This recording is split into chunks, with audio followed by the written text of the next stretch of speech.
It's Saturday. It's 6 o'clock. There's a tail hidden up in the stars, and all we have to do is reach up and grab it. Welcome to Things in Space. Woo! Yeah! Yes! Hey, everybody. It's good to see you all. Good to see you, Ben Birch. I'm happy to be here. I'm happy you are all here. I'm happy my Skittermanders are here. Our Skittermanders, Jamie. Thank you. They're both of ours. We share them. And we're happy that all of you are here, all of you DAT fam out there. All right. I do want to get right into it.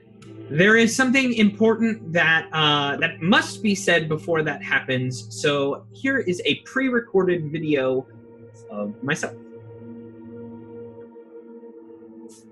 Before we begin, I wanted to take a few moments to talk about the topics, themes, and story points our heroes will be facing tonight, and how they may affect you. For those watching that don't live in the United States and might not know, our country is once again struggling with issues of racism, police brutality, and corruption of power.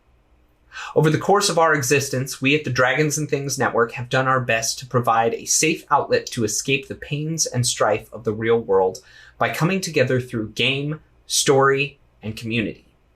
We've built our DAT family on the principles of treating everyone with respect and love. But in case that message has not been made clear, we will make it so. On this channel, in this community, and in our hearts, we do not and will not allow racism of any kind. Personally, as a youth pastor, it is in direct opposition to my beliefs. Love for one another is something that should abound everywhere. In preparation for tonight's show, I have realized how closely many of the storylines in this particular part of the Dawn of Flame adventure path come to the real-world events taking place around our country. This coincidence was not anticipated, planned, or intended, but its existence gives us time to reflect. Role-playing games not only allow us to escape reality, but sometimes they help us deal with reality. It is our hope that as we go through the process of playing tonight in the wonderful universe and story written by Paizo, that we can face these problems as a community with love and support for powerful storytelling, characters, and each other. With that said, we would like to warn you that this episode in particular has surprising parallels to current events in our society. If you are struggling with any of these issues and feel that watching will not provide you any relief from the difficulties facing the world or yourself, please take time away from the show and care for yourself and know that we're with you. At the end of the day, we're just a bunch of goofy people playing a game online. We're not looking to stand on any soapbox now or ever. All we want to do is take some time to hang out with all of you, play a fun game, and tell a good story. If somewhere along the way we can learn something about ourselves, each other, or the world, well, that's pretty cool too. Now we'll get to it. Thank you. Thank you all so much for listening to that. It's been an interesting day, and we're very, very excited to play and to have some fun for all of you. Like we said in that, the storyline may change ever so slightly, but we're not avoiding things, and we're still going to continue forward. So let's do just that and get into our story. Last time, according to the ship's logs. The crew of the Scourge were locked in a bubble city of the sun called Asanatown. A paramilitary group had seized control of the government, police stations, and travel. The city itself was in a terrible situation. The majority of the inhabitants were scared and hid, while the few that agreed with this paramilitary group shouted with violence and contempt. When the oppressed are put down, someone steps in to protect, and that is just what the crew of the Scourge did. Their first encounter with this senseless violence occurred not a few blocks into the town, where they saw a group of Lashunta thrown to the streets, a Kasathan family. Blood boiled in the air, and the heroes wanted to react with force. Captain Phoenix spoke quickly and forcefully to the offenders, trying to ease the tension as there were civilians to take into account. Although she unfortunately was not able to change their minds, she did force them to leave the current situation. The Kasathans, who valued the peaceful conclusion, were grateful to the heroes. They thanked the crew as Mog swiftly led them through the streets. They headed to the Church of the Burning Mother, a church of Sarenrae. Perhaps there the Kasathan family could rest easy, safe, and sound. As they rushed to the safe haven, they discovered another horrible sight. The paramilitary group named the Sunrise Collective was set across from a group of innocent protesters. The place was a powder keg about to burst. In direct opposition to the collective, the crew of the Scourge stood directly in front of their weapons. Detrian declared forcefully as he placed the leader's gun to his chest that they would not shoot the protesters. If they did, they would shoot him instead. The situation was pacified, once again not actually changing the opinion of the collective, when Nono disguised herself as a small version of the group and told them to leave. The moment was saved, but the town itself was in an uproar. The streets were in chaos with creatures running and hiding. If these offenders thought they were helping the city, they were absolutely wrong. The crew worked their way to Tyres's apartment, hoping to find Nib and discover what to do.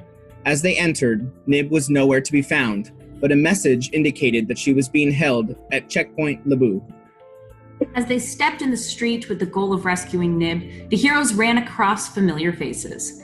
The same groups that they had fended off with words returned knowing that the crew had lied to them. Now, with no civilians around and no choice of peace, a battle ensued. The rude and ruthless perpetrators tried to box in their targets, but the crew of the Scourge would not tolerate them any longer. Abedzagak jumped into action, swinging their dashko and rugs to their full might. Little by little, the group destroyed the fiends as everyone did their part, and as the smoke cleared, the heroes stood resolute, with the current collective defeated and one left alive for questioning. Now join me as we traverse the night sky. Mongoloidia looked into the mirror and stared back at himself. He blinked a couple of times and took a deep breath. He was feeling uncharacteristically nervous for his first day of Starfinder Academy, but mostly he was tempering his severe enthusiasm. The early access program to the Starfinder Society was difficult to get into for younger creatures. He was proud he had. Stepping outside the bathroom, he joined the massive crowd, all moving down the hallway towards the back of the building. The congregation moved through the open double doors and entered a large auditorium. Its white walls were paneled with sleek, expanding rectangular windows that illuminated the room with the natural beauty of Adari's outside world. Mongoloidia looked for a seat as close to the front as possible, finding one in the fourth row. He sat down in the cushioned chair. On his left was a tall, distinguished-looking Kasathan, and to his right, a large bag was placed on the seat, perhaps saving it. I am Mog. Good morning, new friend. Mog remarked to no response from the Kasathan. A few moments later, the crowd began to quiet. Admiral Malanda, a strong and unyielding Kasathan, had taken the stage. It wasn't often a high-ranking officer would speak at an orientation for new recruits, especially one as celebrated and active as Admiral Malanda. She spoke firmly from behind the scarf covering her face. The Kasathan tradition didn't hide the intense tone she conveyed. You have all been accepted to join the ranks of Starfinder Academy in preparation for the Society. While I recognize the work it took to be seated here in this room today, circumstances have changed. As our knowledge of this vast universe expands, so do the requirements needed to explore it. Starting with this year's recruits yourselves, there will now be a new assessment to be taken after 6 months here at the Academy. This evaluation will include qualifications not native to this Academy's history, and failure to pass will mean removal. Unrest began to form among the new recruits in the auditorium until a Lashunta woman stood and asked, "What kind of qualifications? We left our homes because we were told we were accepted into Starfinder." The Admiral paused for a brief moment before responding. "The best and brightest are required," she said. Another stood, a Kasathan in the back. "Am I correct in assuming you would mean that you're looking for recruits both superior physique and surpassing intelligence?" "Yes, weakness is something the Academy can no longer cater to," said Admiral Malanda. The Kasathan spoke again. We Kasada take pride in our excellence, and we will triumph over any test. It was at this time that Mongoloidia realized the seat to his right was occupied by more than just a bag. He heard a soft sniffling coming from the other side of it. Curious as to why he didn't notice it before, Mongoloidia peered over the large bag. A yellow sunflower sprouted from the small head of a Raxolite. Mongoloidia had read about Raxolite, but never seen one in person. Her very small, squash-like head was attached to her even smaller body. Coming out from her upper back and neck were thin, artificial, prehensile vines. She was like a tiny, cybernetic plant gingerbread man, and Mongoloidia was immediately fascinated. His fascination, however, was quickly replaced with sadness as he watched the Raxolite wipe tears from her eyes using her mechanical vines. What is wrong? Oh, sorry. Nothing, the Raxolite said, trying to hide her face. I see. You are small, and this is unfair. It was unlikely that I was ever going to be accepted into Starfinder's Academy in the first place. Took the test 4 times before passing. It wouldn't hurt so bad. It wouldn't hurt so bad if I wasn't given a reason to hope again in the first place. Mongoloidia placed his hand upon her back. The Raxolite continued. I'm not equal parts strong and clever. I'm handy with a wrench and I know my way around a computer. If someone can do both of those things and be 6 feet tall, then I should go home. My friend, you are more than you see. An individual's strengths should not be looked at like a list that can be read off or counted. Every single creature in the universe has a story that makes every single action they ever take unique to them. Starfinder's goal is to explore the unexplored. To be ready for the unknown, one must equip itself with as many unique stories as possible. So you see, an individual's strength lies in the simple truth that no one is you. The Raxolite looked up, her eyes finally meeting Mog's. I'm Pianki. And I am Mog. Said. Mongoloidia couldn't help but smile, knowing how lucky he was to have made a friend with completely different experiences than his own. With that, we zip ahead to our current timeline. Mog looks around at the crew. He looks at his new companions and sees in their eyes the completely different experiences they possess. Captain Phoenix holds bold ones, Detrian dark, and Abedzagak and Nono silly. Each also possesses the other's experiences as well. All are different, and he is lucky to call them friends. What do you do?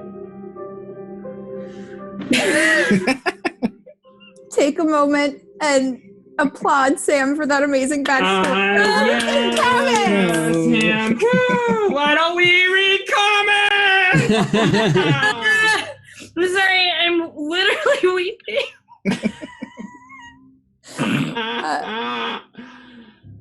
Wow. I have a comment from a while back from King Darkane.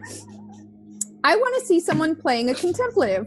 Just saw that type of character in the Starfinder adventure card game, Cymex Rule. Contemplatives are fun. Contemplatives are pretty dang cool. I like what Carrie Lemon says. # never skip rug day. Agree. Agree. Never skip rug day. Oh boy, Sam, that was powerful. And with that, Sam, you earn a point of inspiration. Oh, hey. Oh, yeah. Yay! Sam, Thanks, take yeah. all the points. There was a comment from Melski360, who said mad respect, Ben and Dat Fam, in regards to the intro. Both the disclaimer and the post on Twitter, as well as the intro, Ben, was great. So Awesome. Scott Denuzzo said Jess and Jamie are too far away from each other, and I agree with this on many levels.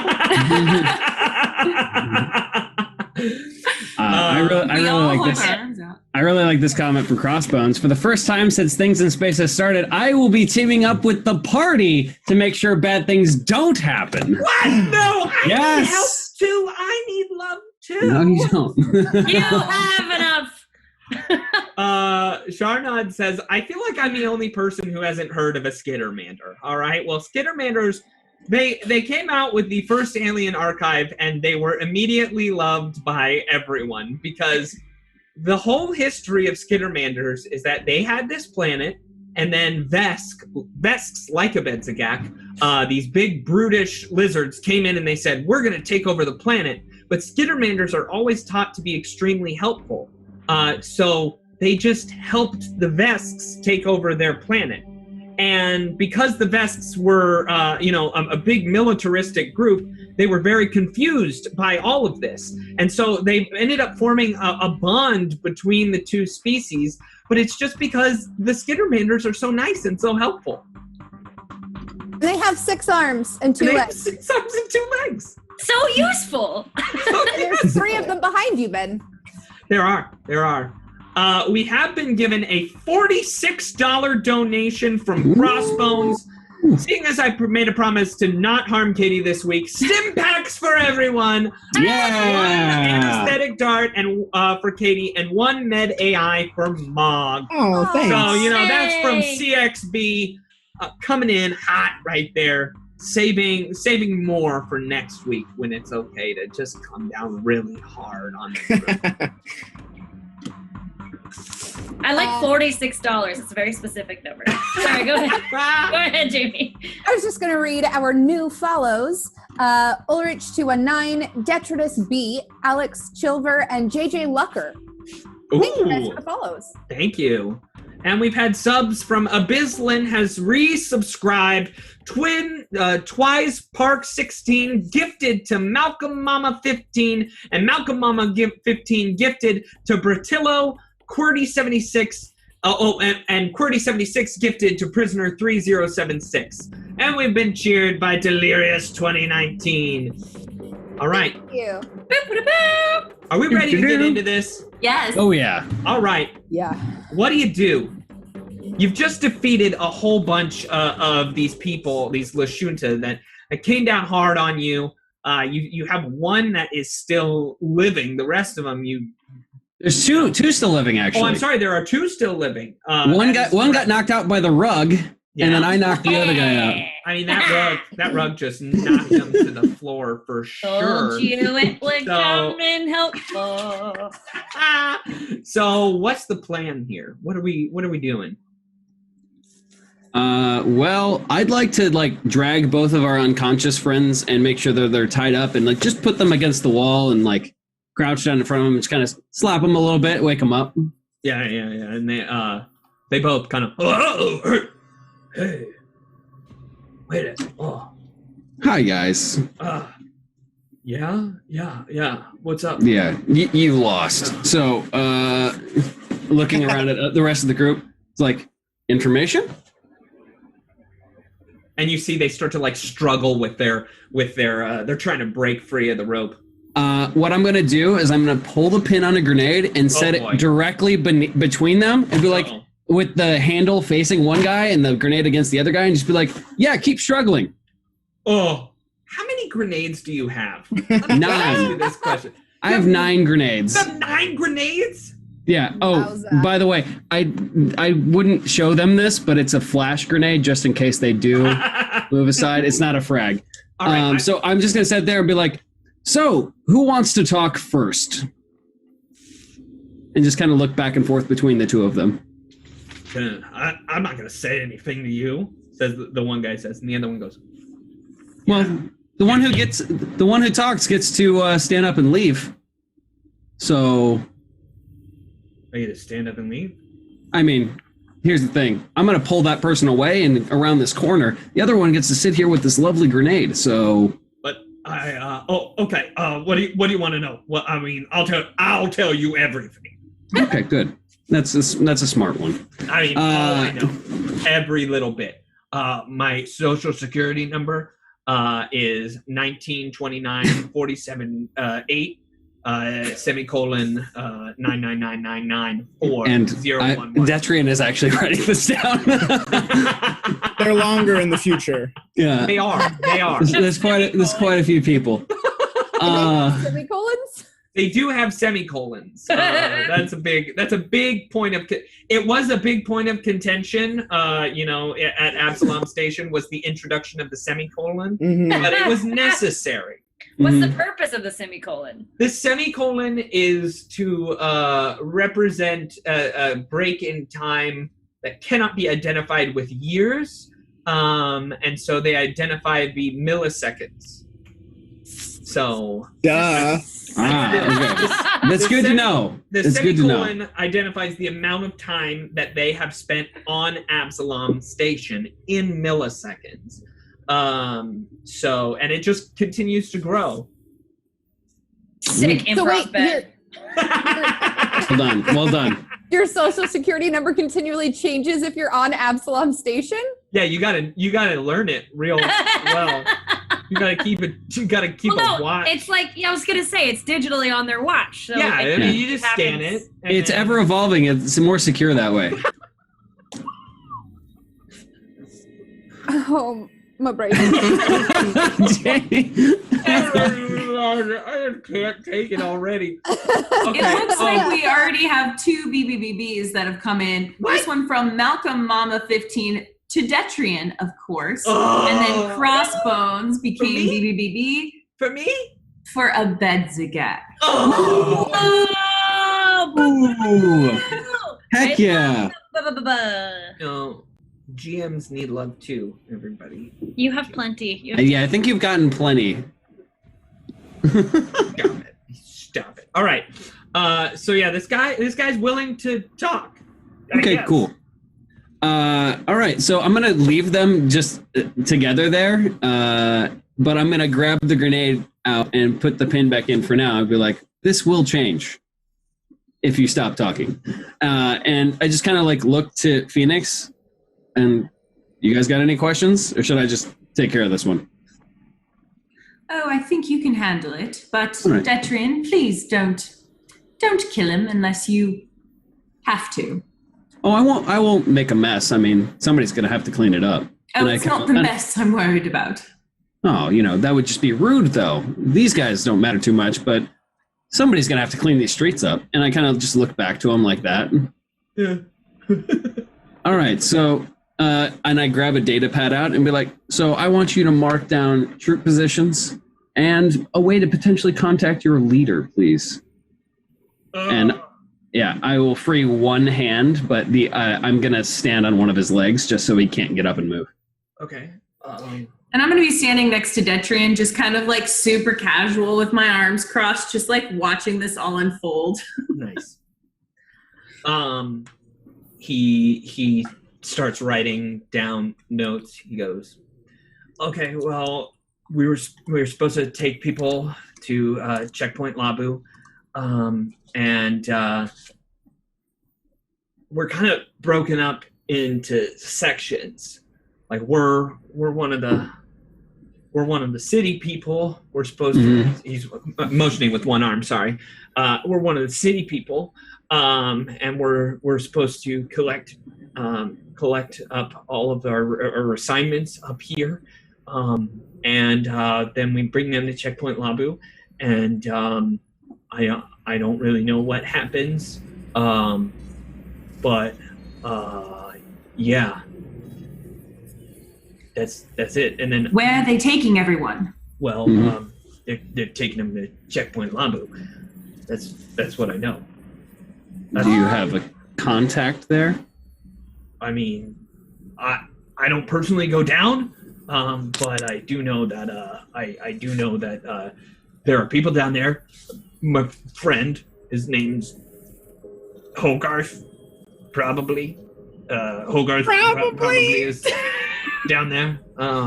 He and I went through the training in the military together. You do a lot of training down there, but at Checkpoint Labu, and then things sort of got messed around.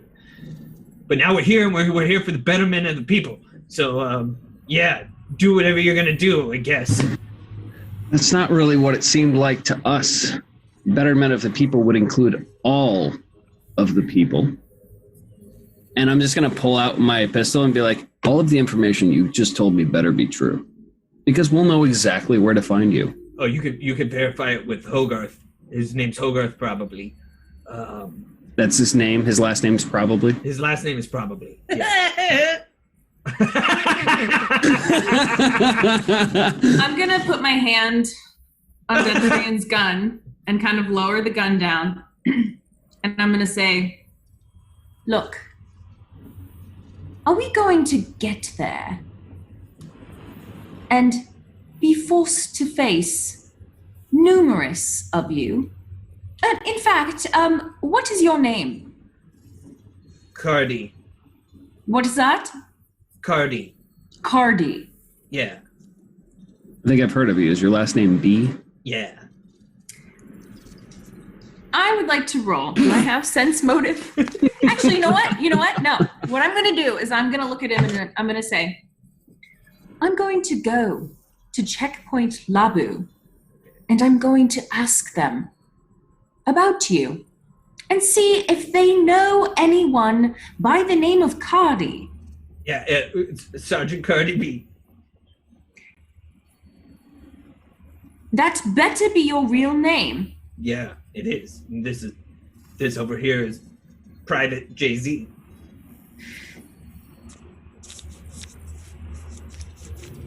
Sense motive.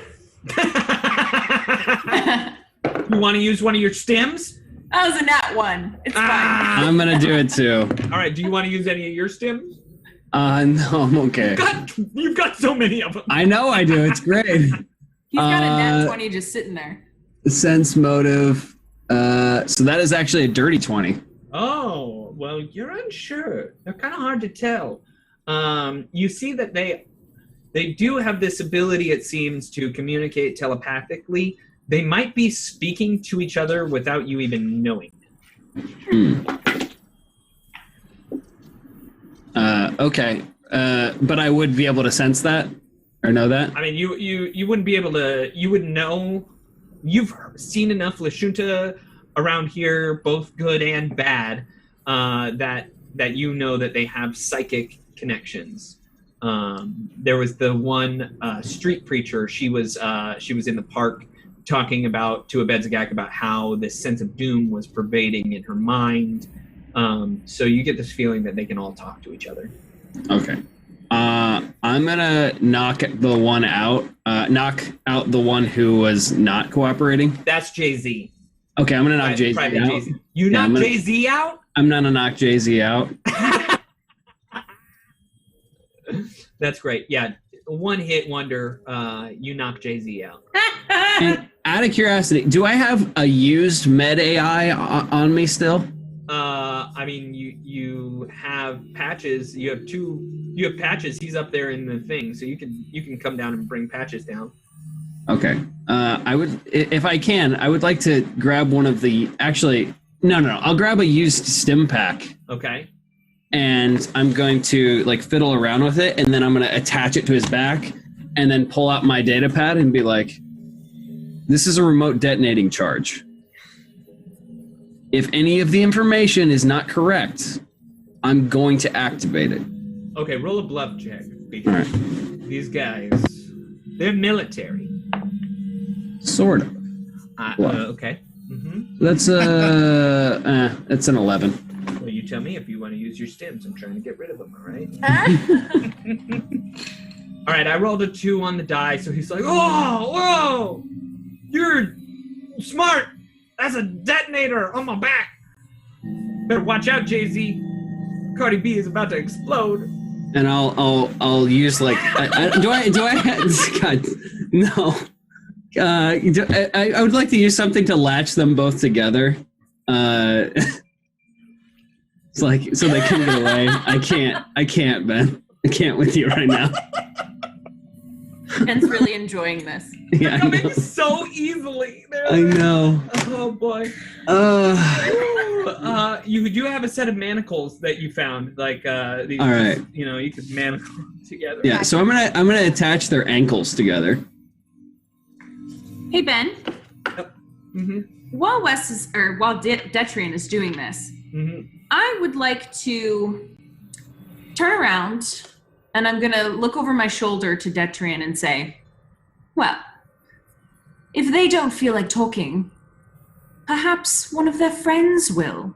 And I would like to go over to one of the dead guys on the ground and cast Grave Words. Oh, okay. Ooh. Now, I believe they get some sort of save if they do not wish to be brought back. They from the don't dead. get a save. There's What? no save. There's no save? Because it's just a couple of words. Yeah, it's one sentence. Okay. And I can't ask specific questions, but it'll utter a sentence. And yeah. Useful information might include warnings about dangers in a wrecked starship, password to unlock a computer, or the name of a supernatural creature seeking you or your allies. So much fun. That one. We should get a passcode for stuff. You know, maybe he's got a password to getting us through Checkpoint Labu unseen. Exactly. Okay. All right. You wanna? His dying thoughts were of the password. Yeah. Absolutely. Very committed to his work, I'm Sam. 794. What do you say when you pull this up? Like, you're talking to the dead, which is creepy. And oh, good. I get to be. There's a 10% chance this information is of some use to you. Awesome. Yeah, didn't tell me that, Katie, did you? Nope. You little cheater. Everyone says Hey, I'm the cheater. I and look wasn't at cheating. you. I just omitted information. Okay. What is the percentage? There's a 10% chance that this information is useful. What is it to you? Like what High or numbers low? do you want? It's 10%. So you got to tell me like 0 to 10, 10 to 20, 20 to 30. You tell me what you Jeez, want. Seriously? I'm letting you have the option to dig your own grave. Yikes. I'm going to roll a d10 and let my dice decide for me. What? Okay, fine. All right, we're going in the 60s. Okay. This guy pops back up. He's like, oh, hell hurts so much. Oh, the fires, they burn.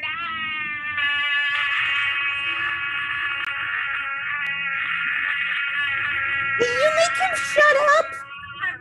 It shouldn't last long. And he's done. Ah, That was a run-on Really? sentence, Ben.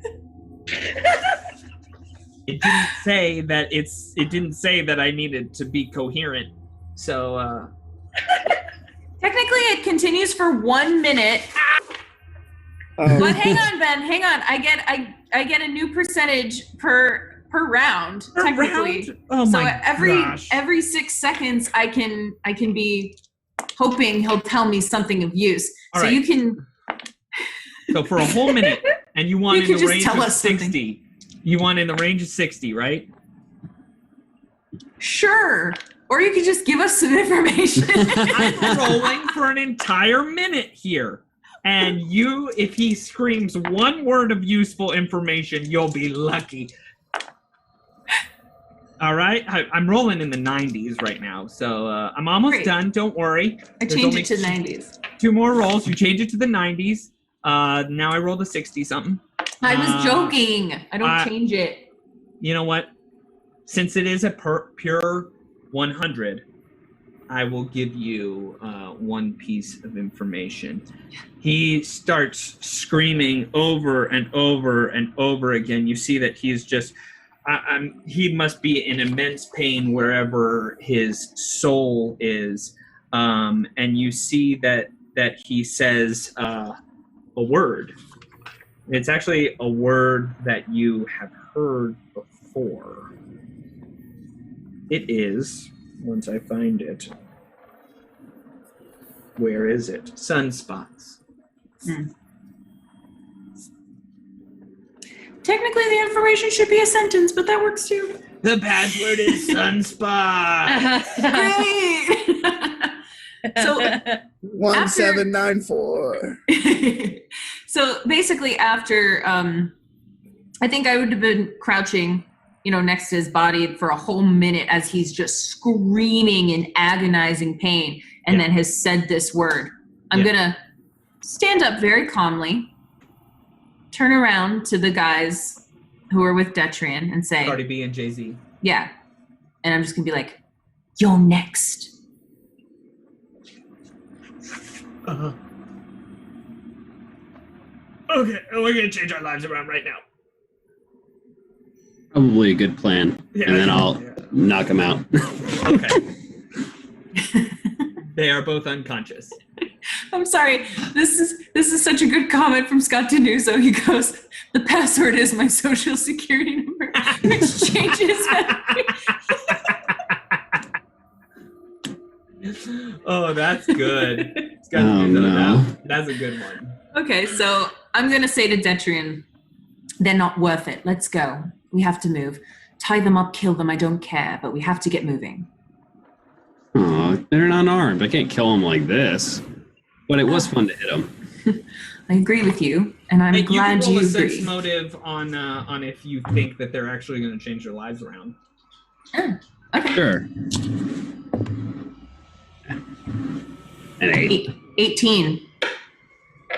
The horrors of everything that they just heard from their friend screaming from the fires of hell might have just changed these two particular people's, these two Lashuntas, their minds. But you think you might have reached them with all of your grenade tactics, handcuffing, neck detonation, and hell tactics.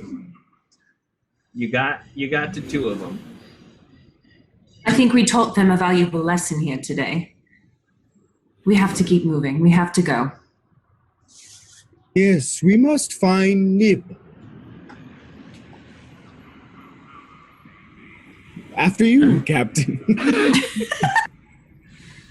She leads them out the door. Yeah, well, I mean, you weren't inside. You were on the street. So right. There's then that. We keep going. You keep walking around some corners until you find the security station that you've been told is. On the map, if you're on Roll20, it's right here on the map. And you get there, and it looks like a ghost town.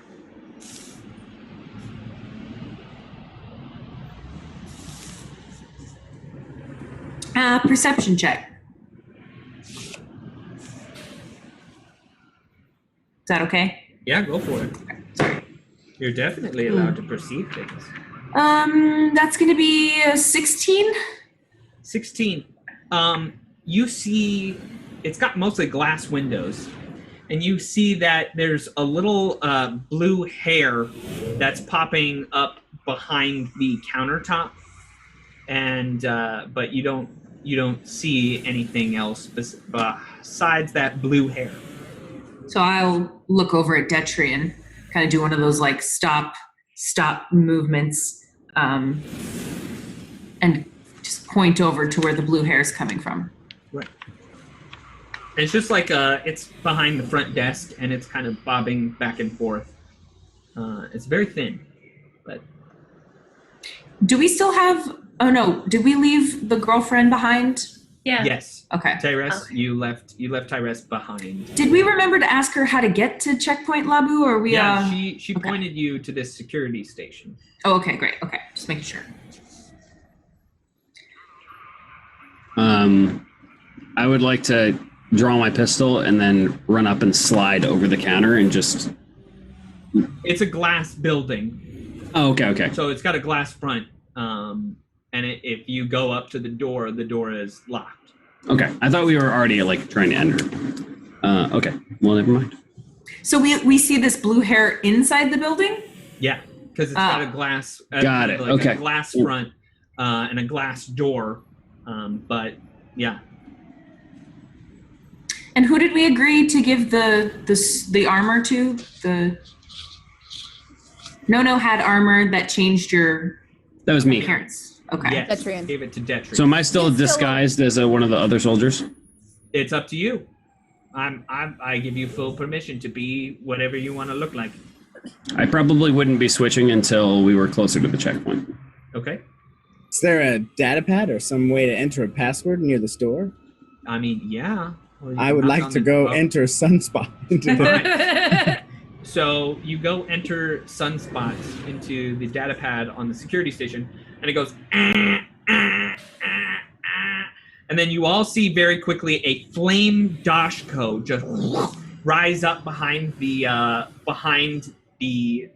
where this blue hair was, behind the little like welcome center, and out waddles this 6-armed, 2-legged, tiny little blue thing.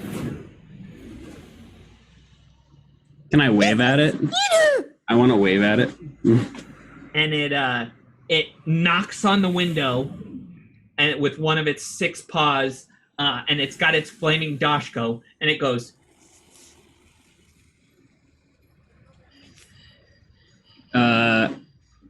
It's a shop, right? What kind of shop is it? I mean, it's a security station. Like, Oh, okay. You think that security personnel are here or would be here, but it seems ghost townish.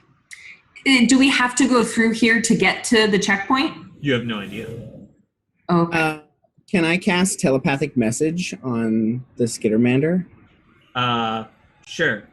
And it pops up. By the way, this Skittermander is played by H. John Benjamin, who, if you don't know who H. John Benjamin is, you haven't seen Bob's Burgers, and Bob's Burgers. Anyway, H. John Benjamin's a renowned hero of this world. So, my name is, hey, who's in my head? I am Mog. Yo, Mog? Yes, Mog in my head? there is, and Mog is me. Am I going crazy? I am speaking to you from the other side of this glass. Look at my hand. Oh, you're Mog. Okay. My name is Honorary Officer Mims. We are here to help. Okay. Why do you tell us not to come in? I was helping. You help. Helping is fun though. I can't hear this. Never mind. Can I put my head? Can I put my head on No-No's head? Whatever you're doing in that Skittle Mandel is pretty real. So, what? Oh, are you friendly? Are you guys friends or enemies? We are friend to those who love friendship.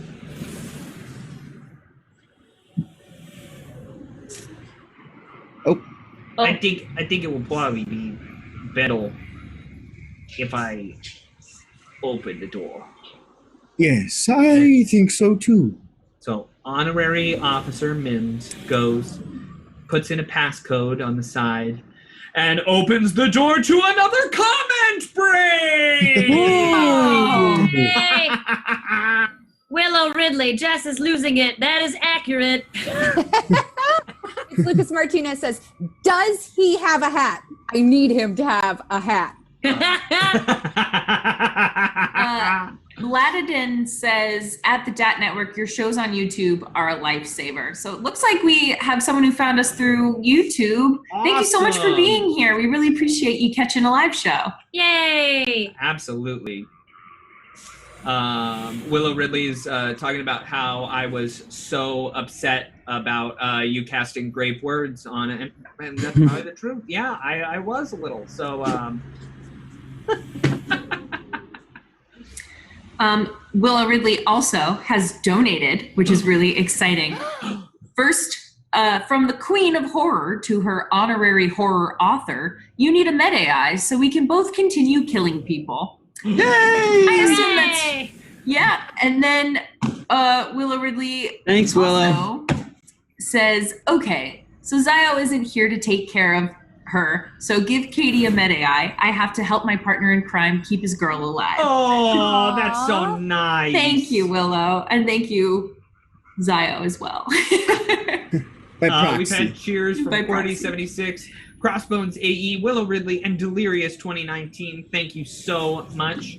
Also, I believe you will notice that on our donation box that we have hit our survival for the month of May. So thank you all so much for all of your giving and all your loving. So any that you donate now, it doesn't go to waste. It's just going to help us survive next month as well. So anything that you donate tonight gets carried over. So feel free. You don't have to just be like, well, they're good for right now. If you want to give these characters something, feel free to donate at your will. All right. So you're here with Honorary Officer Mims. Okay. Would you like a glass of water or something like that? Because I could get you a water with lemonade. No, we're looking for the checkpoint. You want some coffee? I could be very helpful with the coffee. Excuse me. Yes. We're looking for the checkpoint. I could tell you so many things about what's going on. There's so much information that I possess in my brain. Oh, no, don't bother. We're just trying to find checkpoint Labu. Oh, yeah. Well, can I tell you, do you want the long story or the short story? I would. You Story, seem, please. you seem very busy, so we don't want to bother you for any longer. Okay, then I'll tell you the long story. No. Go ahead. Short. Go ahead, story. Jamie. No, it's Yeah, fine. no, go for it. It's fine. You do whatever you wish. Continue on, Officer Mims. Okay, so there was a time when I was a little skittle-mandle, and I used to love to come into the security station, and I would say, oh, I wish to be a security officer. And they would always say, no. They said that to you too? They said that to me too. And then I would say, don't worry though, I will help.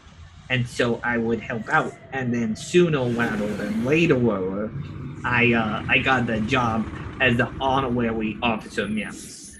So Honorary Officer Mims checks in early. Most of the other security officers, they check in at 6 a.m. Honorary Officer Mims is here at 3 a.m. in the morning. That's right.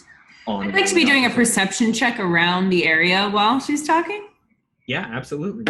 Are you walking around or are you looking? Oh, I would be probably doing like one of those, just like taking 3-4 steps this way. As soon as you do that, the honorary officer like steps in front of you and is corralling you in a place. Okay. That's going to be an 18 though. 18. So just, you know. Yeah, this place, honestly, it seems very, very quiet.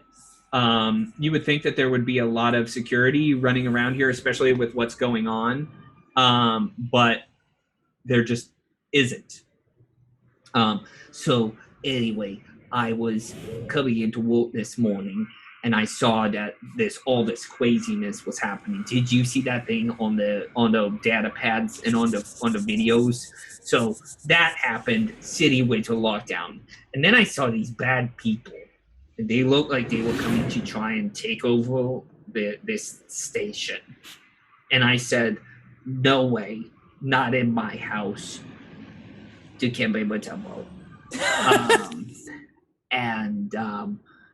So I locked all the doors, and I locked everything up really, really tight. And now I'm here, and I've just been watching and perceiving things and preparing for when I can help out the security office again. I told you I have lots of things in my brain. Great. That was an amazing story. And I think we'd love to hear some more stories on our way back. Yes. But as you know, the city is on lockdown, and there are some very interesting things happening, and we're here to help. And we cannot help.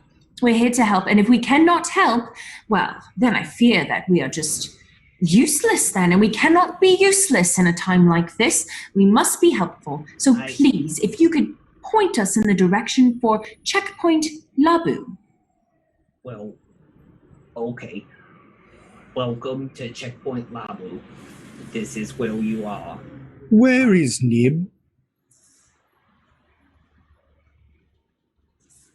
I seem to have lost connection to you. What? Where is Nib? I told you there's no one else here. It's just me.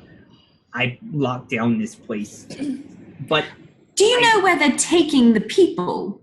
oh, yes, I told you I could be very helpful, but I need to know what you want to know before I tell you. So Oh, Not this one. Hi. hi. Okay, so we're here to help the city come back under order, and then you can help control the security office here, and we can all help because helping is fundamental to anything in life. Helping is you help us fundamental help to anything you. in life. I get you. You and So- me were on the same page. We need all your information as quick as possible so you can help us help you. Okay. Go! Okay. Go as quick as possible. About 8 years ago, in the year in 296 AG, 296 AG, you guys. General, they came here in Lashunta and they were vocal about everything. And they created a military base underneath the entire okay. city. Oh, you And- know what I said about wanting to hear these incredible stories. On our way back, perhaps we could sit down for an ale or whiskey, and you can tell us all the stories that you want. Excuse but we me, need to go excuse through me, there. Excuse me. Does everyone here not know how to trust pieces of authority? I am Honorary Officer Mims, and I am in charge of this station. And I'm a captain, and in Freet's captain. Young lady, let me get to what I'm trying to say. She is not a young lady. She is a strong, proud woman and our captain. Jamie's face. Sorry. Are you calling me old, Mog? No.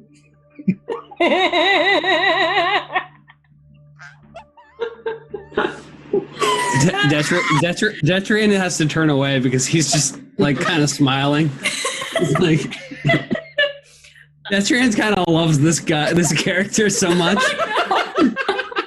Can a Benson just pour everybody coffee quietly and just hand off a cup to everyone while we're listening? absolutely. Okay. So you all get a cup of coffee.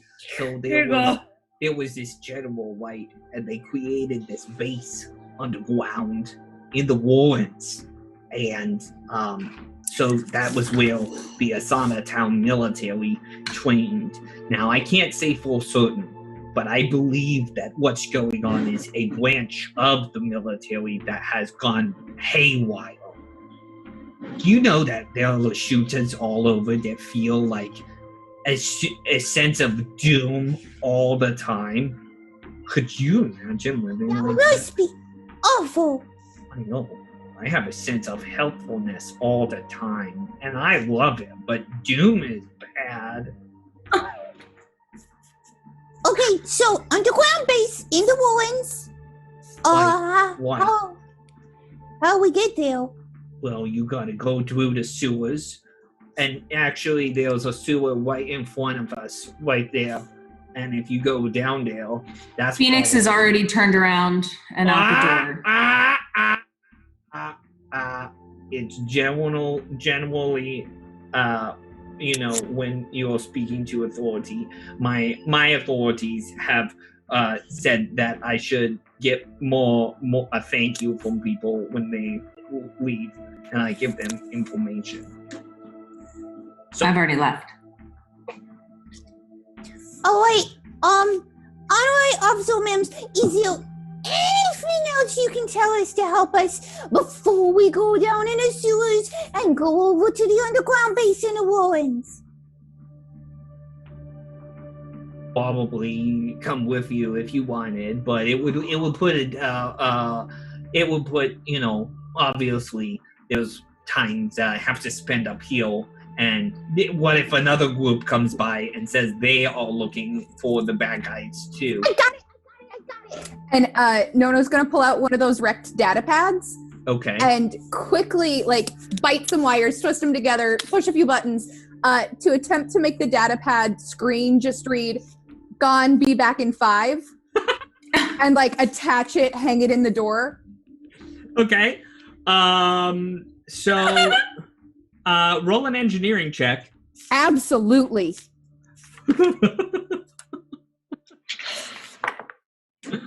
Oh, that's a 22. Yeah. So you're able to quickly rewire the data pad. You take a video of Honorary Officer Mims, who says, "Hello, I'm Honorary Officer. Do not fret. I will be back in 5 minutes." And Except it's spelled FWIVE, says positive current. What? 5 is spelled Five. 5. Do not fret. Still not. But Honorary Officer Mims. Okay, so now can you... Jess cannot handle this character. I'm gonna make I this love character a character that lasts forever in the show just because Jess will lose her mind every session. No, I want this to be a new crew member. That's the goal, right? Everywhere you go, this is just a new crew member. Yeah, no, that's what I want. Guys are killing me. Okay, now you can come with us and show us stuff and keep talking to us about all you got up in your noggin. And nobody here will be any the worse because they can see the sign. Yeah, who needs a refill? Let's go. To go, Right. coffee. So you get to go coffees, and you start working your way down into the sewers. It's once you get down to the bottom, it's kind of hard to find your way. You're in a sewer. You were expecting the Warrens, a military base, to be a little bit different than sewers. So I need everybody to roll a survival check. And don't fail it. I have a 3. Wait. No, I have a 4. Nono and Abedzagak are talking to Honorary Officer Mims the entire time. They are just chatting, and even the camera for Vesks in Space is zoomed in on Honorary Officer Mims. Mine's a 7, so Okay. I'm liking this guy a lot too, I guess. Dexter is just laughing. He sees Captain Phoenix being so frustrated by this tiny little Skittermander, and it's hysterical to him. Oh yeah, no, this is great. I got a 26. Hey, Wow. 26. And what about Captain Phoenix? 16. 16. So Captain Phoenix is finding her way, and she kind of knows how to navigate through sewers, doesn't want, gross stuff to touch her. And so she's leading the way, she's leading the rest of you to avoid the really, really gross parts. But Mog is sliding around like it's nobody's business. And Mog, you actually come to a secret access panel before too long, and you see that it leads further down, deeper into the heart of this bubble city, Asanatown. What do you do? My captain, here I think I have found an unknown access panel. Oh. My oozy body is used to the sewers. Great. Can you open it? Yes, shall we go down? Wait, I can, right? Oozy body! Dead. Yeah, you absolutely can. Yeah. And just a quick question. What's the name of the guy that you call in to Absalon Station? You Hank. mean you're talking about Hank at Sunrise Station now? Yeah, Hank at Yeah. Sunrise. Okay. Okay, yeah. Oh man. Oh man, Honorary Officer Mims. Okay. If I lift the panel or move it out of the way, what you said it leads down. Is it? Yeah. Is it like a ladder down, or is it a pathway down? It's stairs, actually. It's stairs. Okay. Yeah, the you know those metallic stairs that they've got the ridges on them so people don't slip. And it's actually painful if you kind of step on them without shoes on. So for people like Mog, who's just kind of walking in his feet, it hurts. It's not easy. The rest of you, I don't know. Does No wear shoes? Mm-mm. Okay, so it kind of hurts No-No's feet as well. But you are climbing deeper and deeper and deeper until you reach this well-lit kind of facility. Everything is covered in brown dirt and brown walls. You see that it's actually pretty wide open, and it'll travel for some ways. It'd be kind of hard to stealth around, but you see that there are rocks placed here and there. There are holes dug in certain spots. And as you travel forward, you see that it goes, north and south, and then east and west also in these spaces that are 60 to 100 feet across, but going straight. And Honorary Officer Mims speaks up and goes, now, when they developed this place, they would, nobody talks about this because it's not really supposed to happen, but the military would train with big, dark, scaly beasts, and that gin downstairs, and then they would run free, and then the military would have to come down here and stop them. Don't worry, though. I don't think that's happened recently. Okie dokie. Phoenix is just going to take her whiskey flask at her hip and take a swig, shake her head. It's becoming one of those days for her. So, I don't really know where to go from here. I'm just, that was kind of the extent of my information in my brain. Well, thank you for all of the information you gave us. It was really helpful. Well, thank you for listening. I appreciate it. We very much enjoyed your stories. Well, thank you. I've got more of them if you wish to hear. Oh, but I think you've hit that 5 minutes and people might be looking for you. Ma'am. Don't worry. I'm here to help. And Detri just looks away. He just can't. He's like bent over laughing, trying to hold it in. Like, the whole situation is hilarious. And every single time she calls Phoenix ma'am, she's reaching for her pistol. I believe that was a proper way to address our captain. Well done. Thank you. You're a very nice slime person. The fire in Phoenix's eyes starts to flicker a little bit. Okay. And I'm just going to I'm going to leave the group and walk down the hallway. I finally figured out how to defeat Katie Wilson in a stream. It's not with monsters. It's not by hitting her characters very hard. It's by calling her ma'am. I hate it. Oh, it's the worst. So you're walking along. You're moving north. But do you want to make a perception check? Yes. Ooh, that's going to be a 15. 21. 21. Detrin, you notice that after a while, you start to see some footprints, and you see that they lead off a little bit to the east. Would I be able to tell if they're similar boots to what the soldiers were wearing? They look Tracks? humanoid Okay. of some kind. So yes. All right, I'll stop the group real quick and just be like, hold up. And to Phoenix, be like, we got some tracks here. Somebody's been through here recently. Well, I would hope so. This is apparently where they're holding all of these prisoners. We have to find them. And with that, I will activate my suit and become looking like one of the guards or one of the. Right.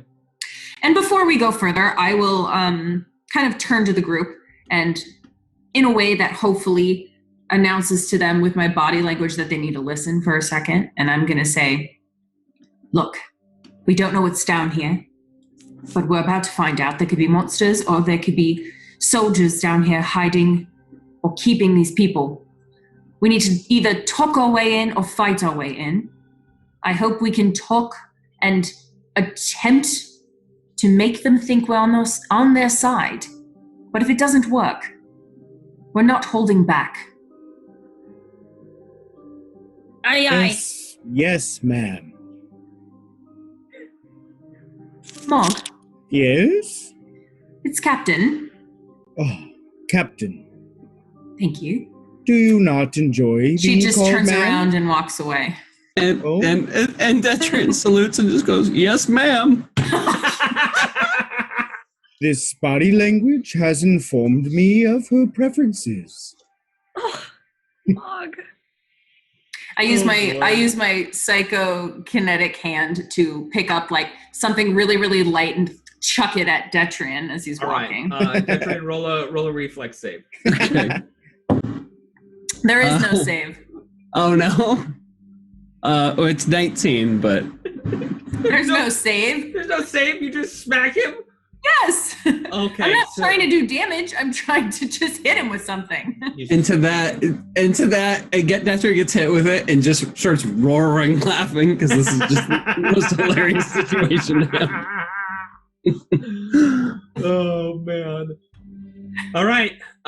So you're walking forward, and after a while, you see that the footprints, they turn north again. So something is leading them deeper and deeper into this land called the Warrens. It's very interesting. It's I mean, maybe I can show you on the map over here, because it does have a side view of it. If you look at this main building area over here, you guys were up here on the main level, right up here, doing all of these things, but all of a sudden this leads you low underneath.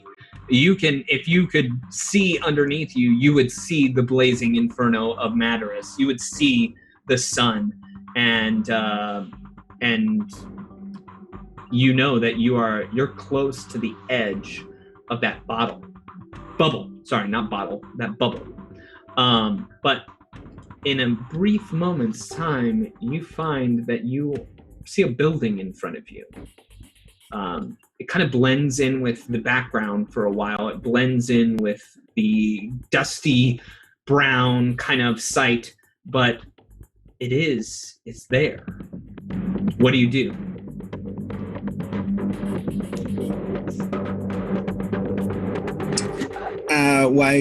What about the building? Like, are there doors that we see? Windows. Well, let me just pull you to the page. You're further away than I have you placed, but you do see a facility. It is a gated facility. It is blocking the way. You see kind of like a roadway would be blocked by a gate. There's a fence in front of you, 2 checkpoint stands, and a full-on set building that has 2 doors on its eastern side of the south wall. Are there anybody in those checkpoint stands? Well, roll a perception check. Like I said, you're further away than your characters right now represent, but if you roll a perception check, I can let you know. I would also like to perceive. Same. It's only an 8. I'm still chatting with Mims. 21 for me. 10. I got a 23. Yeah, Mog and Detrian, you see in front of you that there are a couple of people. Let's see if I can bring them out here. So there are 5. There are 3 that are spending their time patrolling in front of this gate, You see they walk back and forth every once in a while, and you know that you can actually see 2 within each building, within each of the checkpoint facilities. Does one of them look more like a leader than the other? You don't really see any leader-esque qualities among any of these soldiers. Cool. I'm gonna walk right up to them. All right. I will join her. Hey, freeze! What are you doing? Hi. We're looking for Hogarth. This area is off limit. Yes, we know that, of course. We're on your side. We're one of you. Did you say Hogarth? Yes. His last name is probably. We're friends to your cause. We've been sent here on an undercover mission. Hogarth probably died 2 months ago. No, it's a different Hogarth. Are you saying that he probably died 2 months ago, or that you used his whole name and that he conclusively died 2 months ago? Hogarth probably died 2 months ago. I don't know what's hard to understand about that. That This is a man shame. does not understand communication. We need you to let us in. If you do not leave in 10 seconds, we will fire upon you. I'm going to cast my Charming Veneer, which Okay. just gives me a +1 bonus to charisma-based checks. All right. And I'm going to kind counting of... down 10, 9, 8. I think you want to let us in. Are you rolling a diplomacy check? I am. I'm getting there. So that's going to actually be a 23. 23. Do you know what the DC is for unfriendly things? It's 25. 7. Oh, no. 6. Can I cast Charm Person? 4. Oh man, I've used 3 stems on her check. It's so weird. Oh no, you didn't. No? You guys Dang say it. beforehand. Are you casting All right. Charm? It's fine. Do you have Charm Person, Mom? Oh, yeah, I do. You don't think that was the great. first spell I took? Jamie knows how. I use Charm Person in Jamie's in our home game with Jamie all the time, and she hates it so much. Yeah. I'm just gonna throw 5 stems into Mog. That's rude. All right. All right. Unfortunately, I don't roll anything. I don't roll anything, Wes. Ah! Oh, you're so not you rolling it. can't. Never mind. Because he has to beat my DC. So you could anesthetic Oh, okay. dart him. I will use my my 1 anesthetic dart. I will use that. All right. Okay. Here we go. A will save. Hang on. I gotta get out the character in every moment. You got me all ready to fight you, but all of a sudden it's all this. All right. Here we go. Ooh! I think I did it. No, I only have a 17. I only have a +3 wisdom, so my DC's 14. Hey, you cast a spell on me! I'm putting my hand on his chest because I'm standing right in front of him, Ah! and I'm going to cast Hazard. Shooter! Everybody roll initiative. Darn. Do I get the surprise round? I appreciate the attempt to help Wes. I tried. Yeah. Katie, we'll see. I don't know. I'm not convinced yet that you get a surprise round. That's what my plan was, though. The plan was to go up, charm first, and if it didn't work, to reach out. But it's fine. Well, I'll tell you what. They rolled pretty poorly on their initiative, so odds are you're going to get to go first anyway. So, tell me about them initiative checks. Dirty 20. Dirty 20. Abed's 13. got 20. Sorry. Abed's got 23. For a bed's a gap. Detrian. 13. 13. All right. No. 11. 11. Mog. I go last every time. That's all you need to know. Yeah, but I need to know where you go. I know. I rolled a 9. You rolled a 9. All right. So definitely Mog is going before all of me. Nice. So, you have very much caught everyone in this checkpoint off their guard. First of all, they weren't expecting civilians to be down here. Second of all, they were very confused because you said Hogarth probably. Are you all on the map how you wish to be? Yes. All right, well then let's do this. I would have probably, seeing Phoenix start moving toward that guard, I would probably have started making a run toward the booth. Okay. Well, Over we'll here, let you probably. run to the booth on your. What does it look like? Is there a door on the outside, or is it There is a open up door. top? Is it There open is a up door top on or the anything like outside. that? No, it's got a top part. So Okay. it's about a floor up, but there is a roof. Okay. Oh, Is there like man. a window or anything? There is a window. Alright. Okay.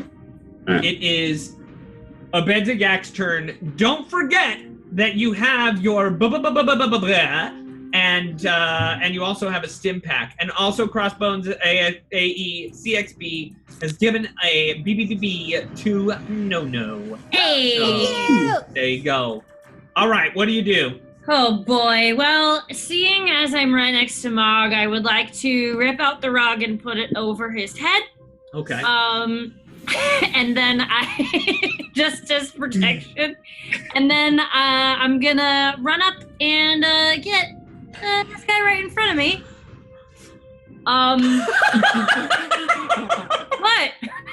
The rug doesn't provide any protection to Mog. You just stick him in a rug in every How combat. dare you? She's a soldier. She's trained for her whole That's life for this. right. Emotional protection. That's right! You have no idea how many battles I've won because of this rug! It does better than my weapons! It's so true. Okay. Go ahead. What would you like to do? I'm just gonna dash go the shit out of this guy in front of me. I'm so sorry I cursed. I'm sorry. And I'm going to use my stim for an extra Okay. whatchamaface. So Yeah, that's yeah. a total A total of what? 16. Well, that is a hit against their KAC. Go ahead and roll damage. Good. It's gonna be a 9. It's gonna be a 9. Okay. Wow, 9 points of damage. All right. Yikes. All right. You hit him hard. That was an owie. Owie indeed. That was your turn. Captain Phoenix, your turn. Go ahead. All right. So I'm touching this dude. Uh-oh. What's uh-oh? You said you're touching this dude. Yeah, I am. I'm afraid of that. And instead of casting Hazard, which I was gonna cast, instead, I'm going to cast Overheat. Uh-oh. So I'm going to collect the heat generated by nearby bodies and devices and vent it outward in a thermal wave, dealing damage to creatures and objects in the area. Uh-oh. Are you sure that's what you want to do? Yeah. Okay. Sounds pretty good to me. I believe I get reflex saves, right? You get a reflex half if I And hit you. Are you gonna cone it? Because that's what it does. It does a cone. Yeah. You know, so there are two ways that a cone operates. Right now, you would only be able to get one of them in a cone, but if you moved, you could get two of them. Great. But I'll also get an attack of opportunity, right? I mean, Which way do I have to move? if you took a guarded step to the left, you could get both of those. And Worth it. Do your worst, Ben Birch. I told you I did not get an attack of opportunity with a guarded step. Great. I take a guarded step, and now I blow up your faces. Okay. And I might actually blow up your face. Hang on one second, because casting a spell, that will provoke an attack of opportunity. Again. However, Go for it. they haven't acted. So I don't even know why I said that. So do whatever you're gonna do. I'll roll my reflex saves for my two dudes here. Okay. Those Great. feet are so flat right now. That's going to be a 22 to hit. Yeah, but I mean, you don't. When it's a cone, you don't have to hit. It just is the save of them. So I've got a 15 and a 9. So here we go. Yikes! So I'm only going to hit one of them. So Why? because the DC is a 14. Ah, very fun. I think. Yeah. All right, here we go. 2d8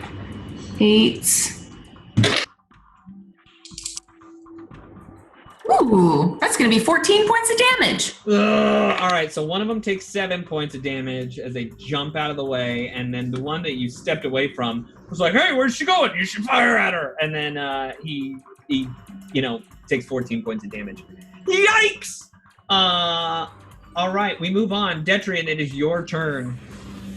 My turn. Okay, so is this a one-story building in front of me? Yes. Okay, and is that guard in front of the window? Are these things like windows on the sides? Yes. All right, cool. So I would like to whip through the window and kick this guy in the face. Okay. All right. So yeah, pretty much I'm in cover right now. I'd like to pretty much jump through, slide over, and kick this guy. Okay. Now you run up and you try and just jump through this window, and before you are able to get through the window, you clunk into it, and you realize that it's bulletproof glass. Oh, see, you said it was an open window, so I thought that it was open. So you can't actually. So there's no point in these guards being in the tower because they can't actually shoot through it. They can't shoot through the bulletproof window, but there is a door and they have a stairway going through. Okay, see, you said open window, and I thought it was open so they could shoot out of it like a guardhouse. Wes, when have I ever told you to trust me? That's a fair point. Okay, well, if it's not an open window, then yeah, I will try and get through the door if possible. All right, you jiggle the handle. It is locked down. Can I try and pick the lock or something? You can. Or hack the data pad? You can use a disable device check. It depends on how difficult this is. It would take a certain number of rounds and have a difficulty check. So, interesting. What do you want to roll a perception check? So there's no way that they could potentially shoot at us from inside of these guardhouses? Not where they are currently. Okay. So if I can tell that, I assumed that these guardhouses would be something where they could shoot from. I'm just going to stay in cover and block the door and then shoot at one of these guys over here. Okay. So you do that. You shoot at the one closest to you, giving you clear line of sight. Mm-hmm. The one that is standing right next to a Benzagak. Yeah, go ahead and take your shot. All right. Uh-oh. I don't think that's going to do it. Yeah, that's 8. Oh, no. They're not very good, but an 8 will not do it. You think you're trying to jiggle the door handle, and you just miss high because you're focused more on the door than on them. Okay. We move on. It's No-No's turn. No-No, what would you like to do? First off, I want to ask you, where is Mims? You're so right. By the way, those of you that were asking what a Skittermander looks like, I'll take you over to the page of Mims. This is a Skittermander.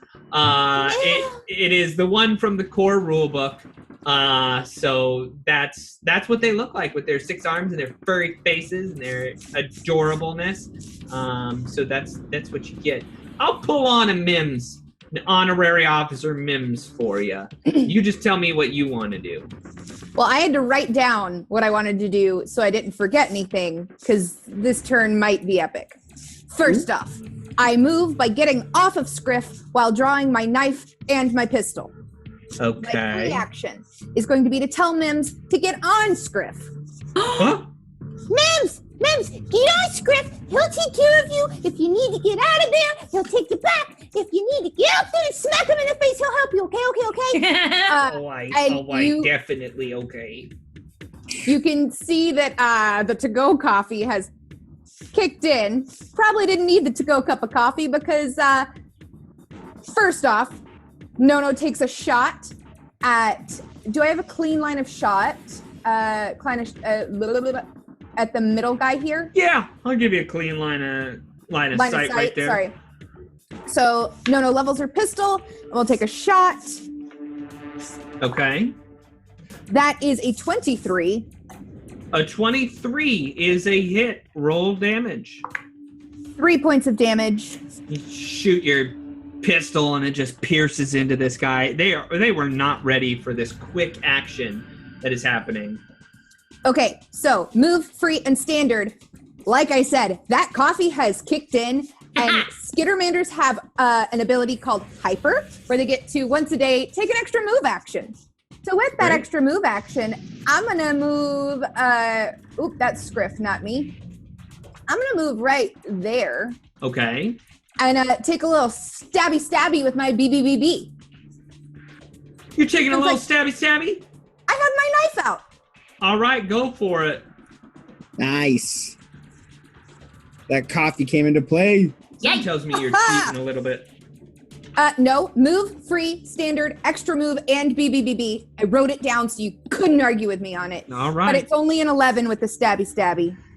Well, let me tell you something about people that haven't acted yet. They're pretty easy to hit. So, let me make sure about this. No, actually, no, that will not do it. Well, that's okay.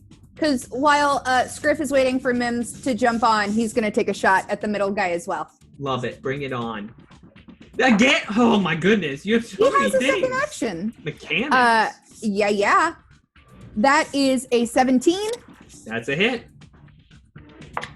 6 points of damage to the middle guy. Dang, what's Scriff wielding? A hunting rifle. It's got this hunting rifle, just pops right into the middle of this guy, and the guy fumbles back. He's staggering. I mean, he's slow. This is the same guy that said to shoot Captain Phoenix. Normally it would be Mog's turn to go, but right now it's time for some honorary Captain Mims. All right. Get on, Scriff! Get on him! And he points at the guy in front of Captain Phoenix, and he goes, bam, that man right there, he's the one to shoot. Why don't you get him? And he's providing a get him on this character, an envoy improvisation, allowing everyone to have a +1 against that enemy for the next round. Wow. Say move action. Which one is he pointing at? This guy right here in front of you. And he definitely climbs on top of Scriff because that sounds like so much fun. And now it is Mog's turn. Hey, I'm gonna listen to my honorary officer here, and I will take a shot at that one that he told me to get. And as I do, I will say, she prefers Captain.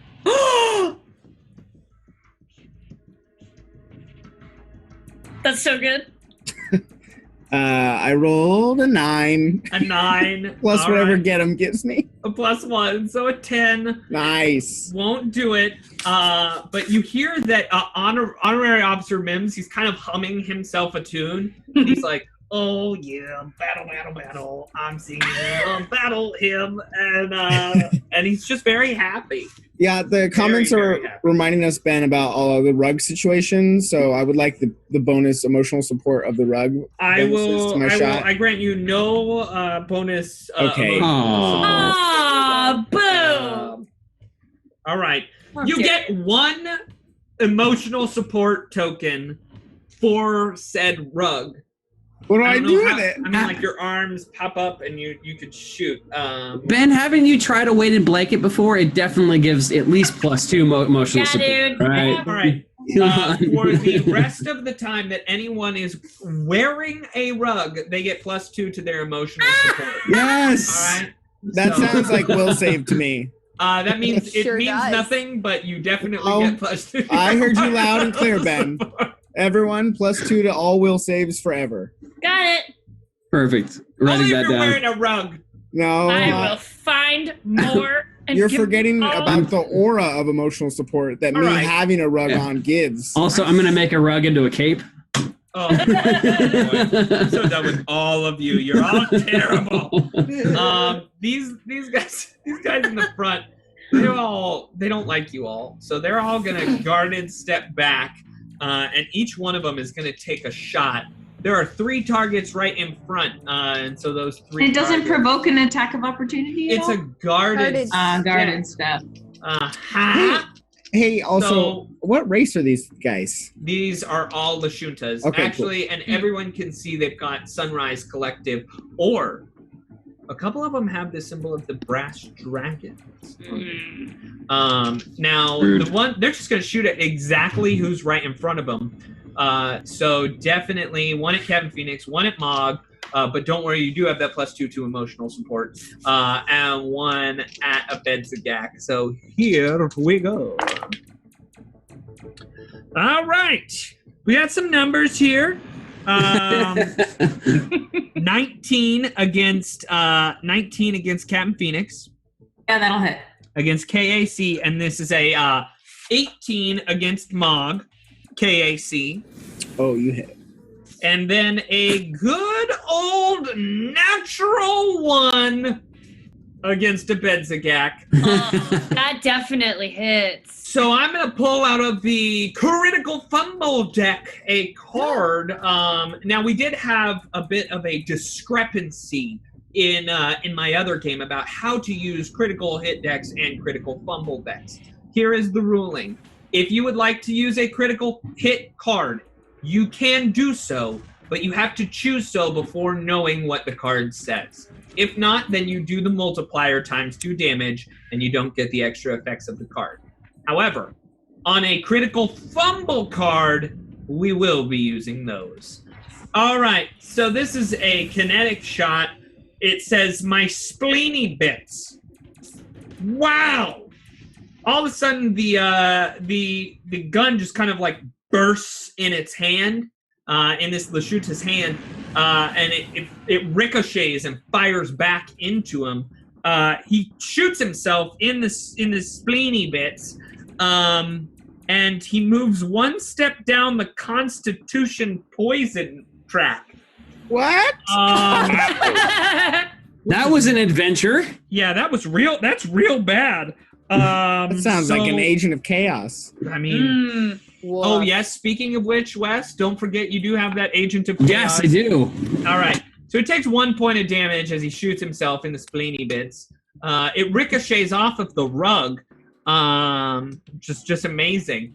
And Sounds like it protected me, Ben. That's what I just heard you say. I mean, emotionally. And I'll get the Constitution poison track pulled up. As we continue on, you see, Detrian, that these men, they start running up the stairs. And it doesn't take them too long before they are at the top of the building. On the corner, they both have hunting rifles out, and they look down at this group, and one of them is going to take a shot at No-No, while the other takes a shot at Abed. Ben,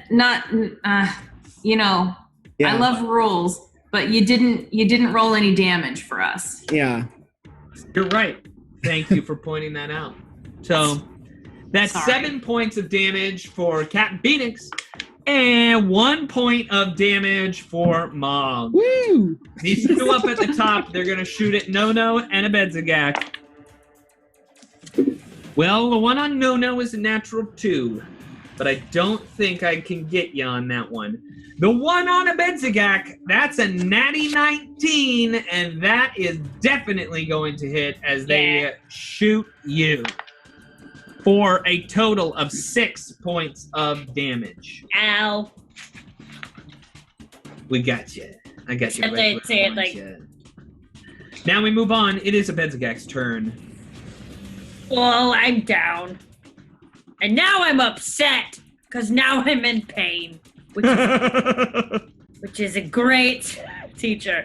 Right. Okay, where's that guy that I was hitting earlier that took 9 points? He stepped up, just stepped up a little bit. Cool. 5 feet. He's right here. Great. I would like to kick him in the face. You would like to kick him in the face. All right. And can I jump up in the air? I don't have to go very far. I just want to jump and then just hit him in the face with my big old boot. Yeah, I mean, what?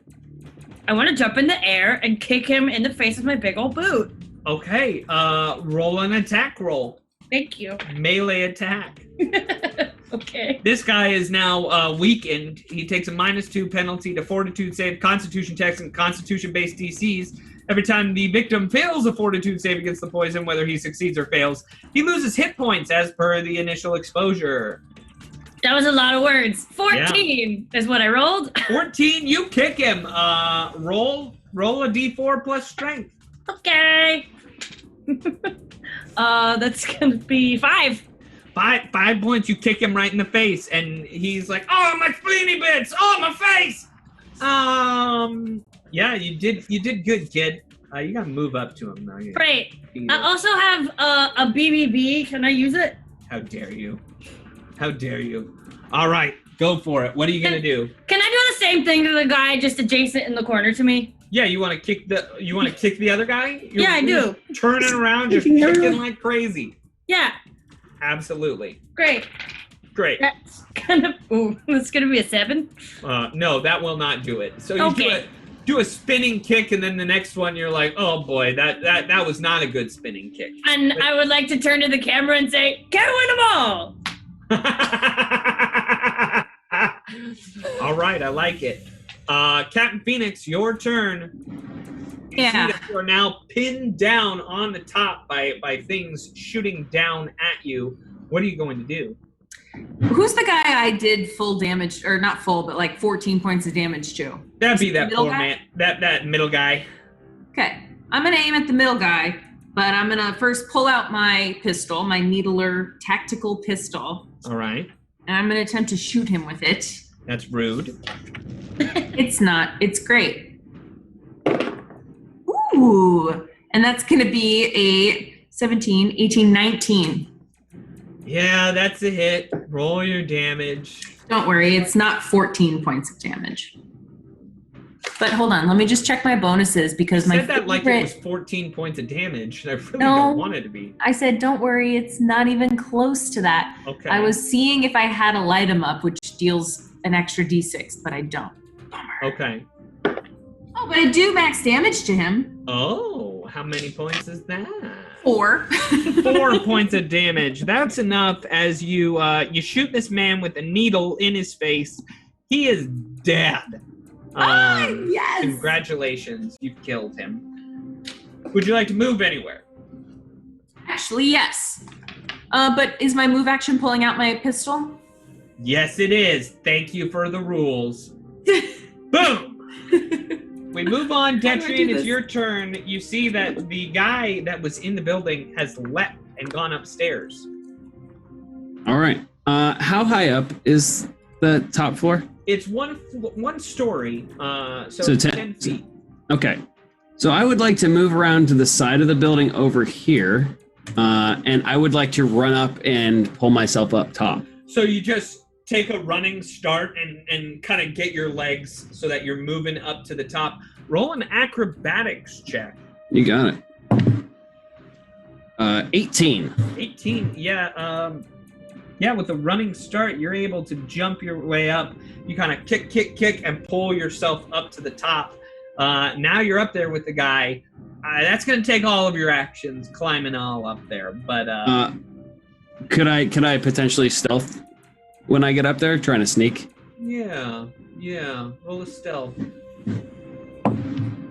23. 23. You did stealth. You stealth so much, and it's so stealthy. But we'll see if he sees you. I'm going to use a BBB to use another action if possible. Okay. I would like to sneak up behind this guy and pretty much not grapple him, but hit him and steal his rifle. Oh, great. So you are trying a combat maneuver check. So let's see if this works. What would that be under? It is KAC plus 8. So go ahead and you're just rolling a basic attack, like a BAB with your strength modifier. Oh, okay, you got it. I think that's a 21. I think 21. No, 20. Net dirty 20. I think a dirty 20. Sure, you're not going to add any stim packs to that? I mean, I can if you want me to. Dirty 20 is enough. You are able to grab hold of him and rip loose his gun. Oh, screw it. I'm using my other BBB to shoot him in the face with his own gun. Oh my. All right. And now he doesn't have a weapon in his hand, so he can't give you an attack of opportunity. That's great. So go ahead and take a shot. I don't have the hunting rifle stats, but I'm shooting him with that. So I'm just going to roll a D20. All right. Roll your D20. So that's a 19 on the die. You know what, everybody? We'll deal with this when we come back. Thanks for the BBB, guys. Show break. Yeah. I can't handle it anymore. All right. So we'll see you after a little mid-show break. I know we went a little long. Whatever. Deal with it. I don't even know anymore. Gee, we went a little long. I wonder whose fault was that. Yeah, it was probably your rug talk. Come on. Yeah, clearly it was me. I gotta pee. I have to be so bad. I got to too. I lost track of time. I'm sorry.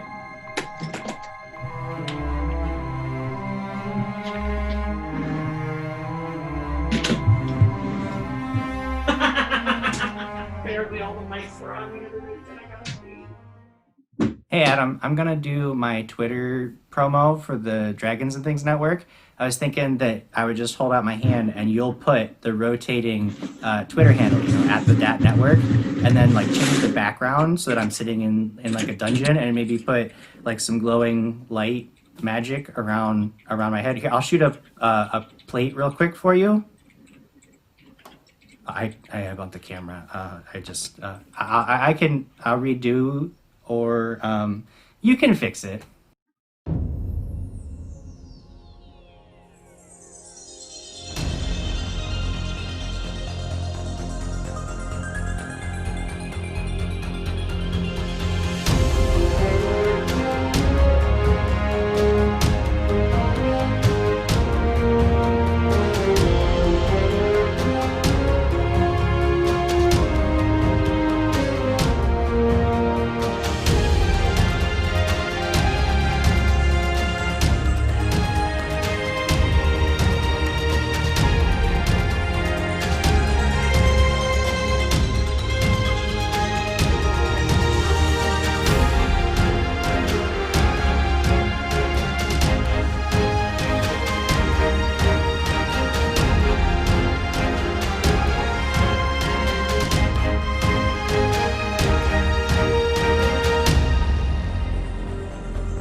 YouTube.com/the.dat-network. YouTube.com/the.dat-network. The Dat Network. Man, whew, that's a mouthful. Heroic Endeavors can be found. No, Heroic Endeavors is. No. Watch past episodes of Dragons and Things Heroic Endeavors on YouTube.com/the.dat-network. Okay, I got it. Whew, all right. Now to record.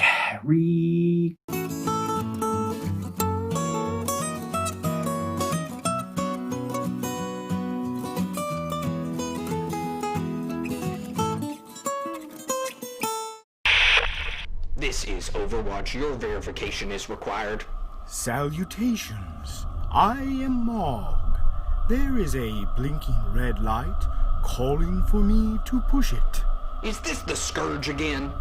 This is Mog of the Scourge, yes. You all need to stop calling me. I'm losing my mind. I have to leave you now. A hand is reaching through the system to try and kill me. What in the packed world is happening over there?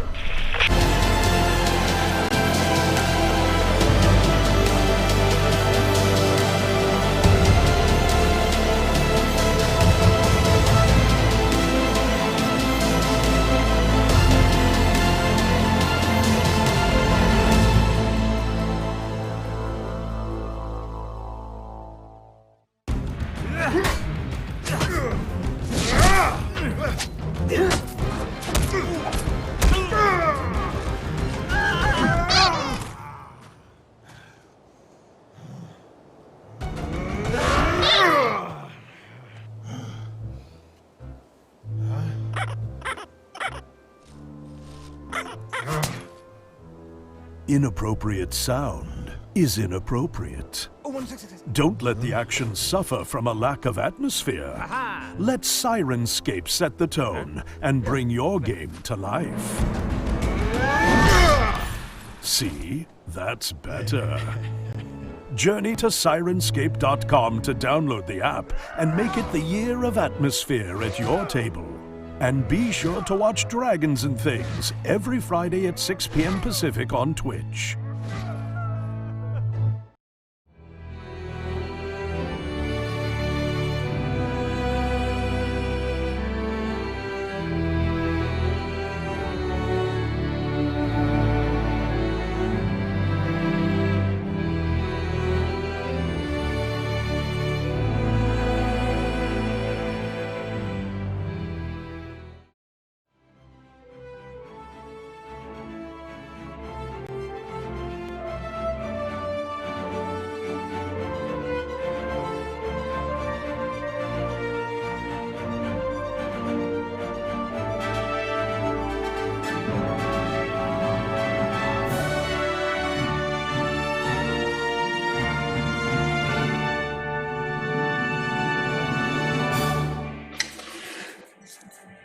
Everyone, we are back for some more things in space. Yay! Yay! I don't know about all of you, but we're having an absolute blast today. I'm just having a lot of fun.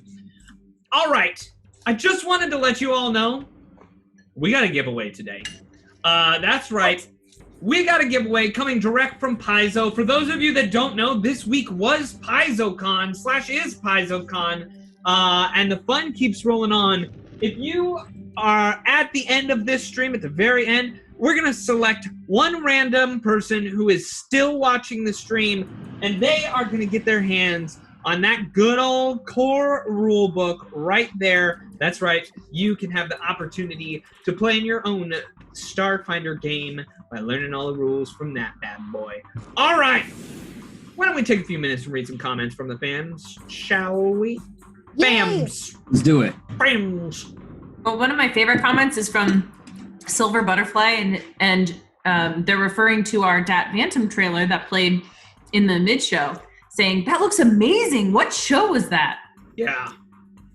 I know, I messaged as well, and I watched it this week, and I was like, oh, I miss Phantom so much. It was so much fun. I love Phantom a lot. Everybody is commenting on our hot mic situation. Don't know if y'all know this, but when you yelled, "I have to pee," everyone heard it. So yay! Yay! Oh my gosh. It's literally something that happens every mid-show. Yep. We're all like, oh, okay, we have to pee. Yep. Shouldn't be a surprise to anybody. You know, it's a natural thing. We all do it. It's good to be hydrated.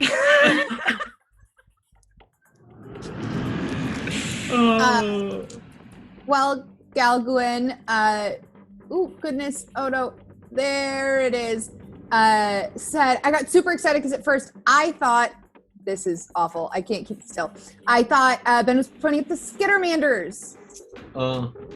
Oh, you thought you were getting one of the skitters? Yeah, it looked like you pointed to them. Oh, I'm so sorry. No, but it is the core rulebook, which is just as fun as skitters. Let me tell you, those skitters are cool, and honestly, they're not that expensive. Go over to Paizo right now. Not right now. Go over after the show. Go over after the show. Enter the code PaizoCon2020. Those skitter menders are like $13. So, and order them. They hold dice. They hold dice. So, I mean, who wouldn't want a cute little skitter mander? How cute. I know. They're really I'm going to buy one. And everybody earlier was talking about good old Honorary Officer Mims. And, of course, I do love Honorary Officer Mims. Anybody else got anything? There's it's Lucas Martinez says Mog doesn't pee, his body absorbs urine. Can confirm. Yes. We were also rated during mid-show by Here Be Dragons. Ooh, thank you, Here Be Dragons. Good to see you. I want you to know that Wild Galguin donated $50. I see people getting hurt, so many eyes for the table. Yay! Yes. And Patches. 14 many eyes for the GM. Thank you. Anything. We've been followed by Bries, Lord Jesus 122, Lieutenant Murphy 83, Dr. Mix, and Jeremiah 0909PL. Thank you so much for the follows. Thank everybody. you.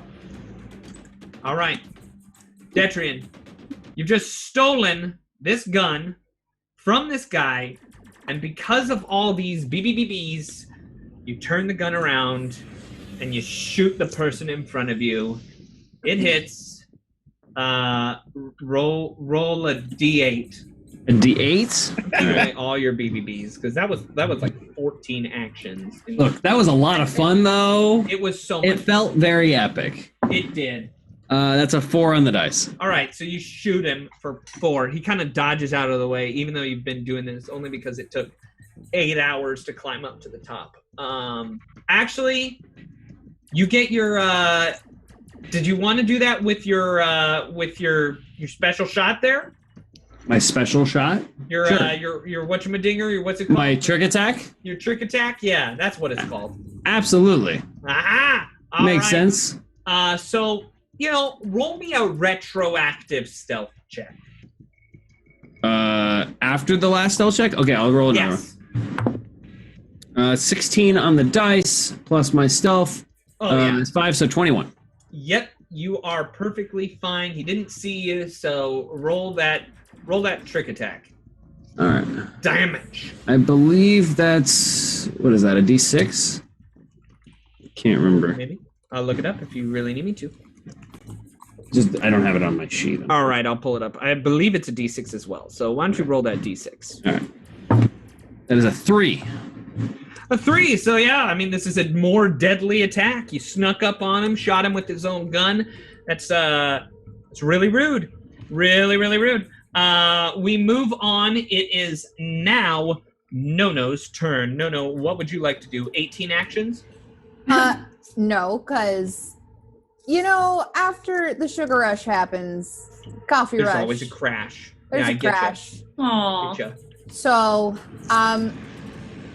Nono wants to shoot the guy all the way to the left that we have a get him on. Okay. First off. Ooh, probably not going to do it with an 11. 11 will 12 not with do my it. stim. And did you add the +1 from Honorary Officer Mims? Yes. 12 All right. total.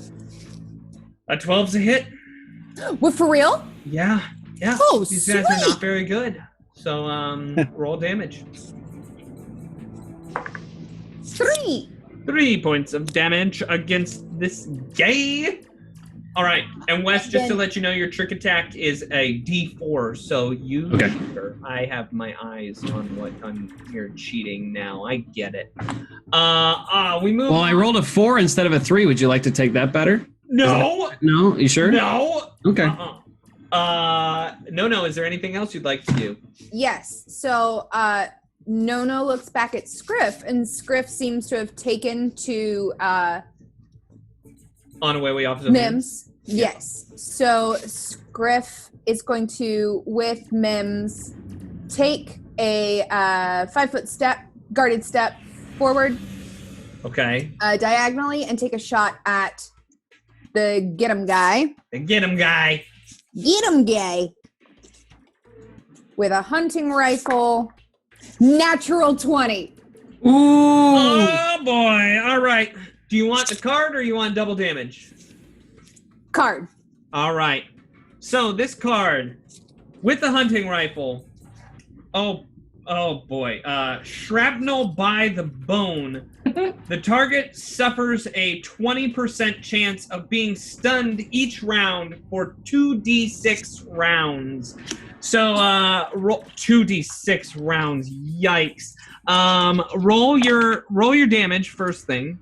Will it double or is it normal? It is normal. 1 point.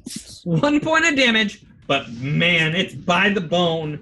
And you can see that it got near his hip joint. And every time he moves, he's kind of creaking a little bit. So he has a chance of being stunned every single round, in which case he would just not do anything. That's really sucks. But with Nono's move action, since Scriff listened to Mims, Nono is going to... This is a door, yes? Yes. Nono would like to go open that door and start climbing the stairs. You shot? You operated Scriff to move? No, and to that's shoot. why I was clarifying. Scriff was listening to Mims when he said get him. It still is under your operations. I cannot. Okay. So that is you. So you are right where you will be. It is Honorary Officer Mims' time, and you start hearing him sing this battle song, and he just sings, "We're gonna kill them. They'll go be dead. We'll shoot them right in the head." And says, "Oh yeah, still get that guy over there." And then he pulls out his Dashko and hops down off of Scriff, standing Dashko to Dashko with a Bedzagak. But that is a move. And another move, because he get-em'd and he moved forward. So that is all Honorary Officer Mims can do. Mog, it is your turn. All right, gonna do something weird here. Always. I would like to cast Telepathic Message.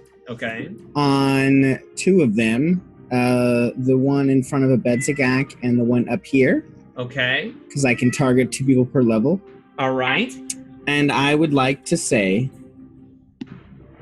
in the name of Zalen, put down your weapons. And you're just talking to him. I'm just talking to him. Okay. Why don't you roll a diplomacy check? That sounds wonderful. I rolled a nat 20.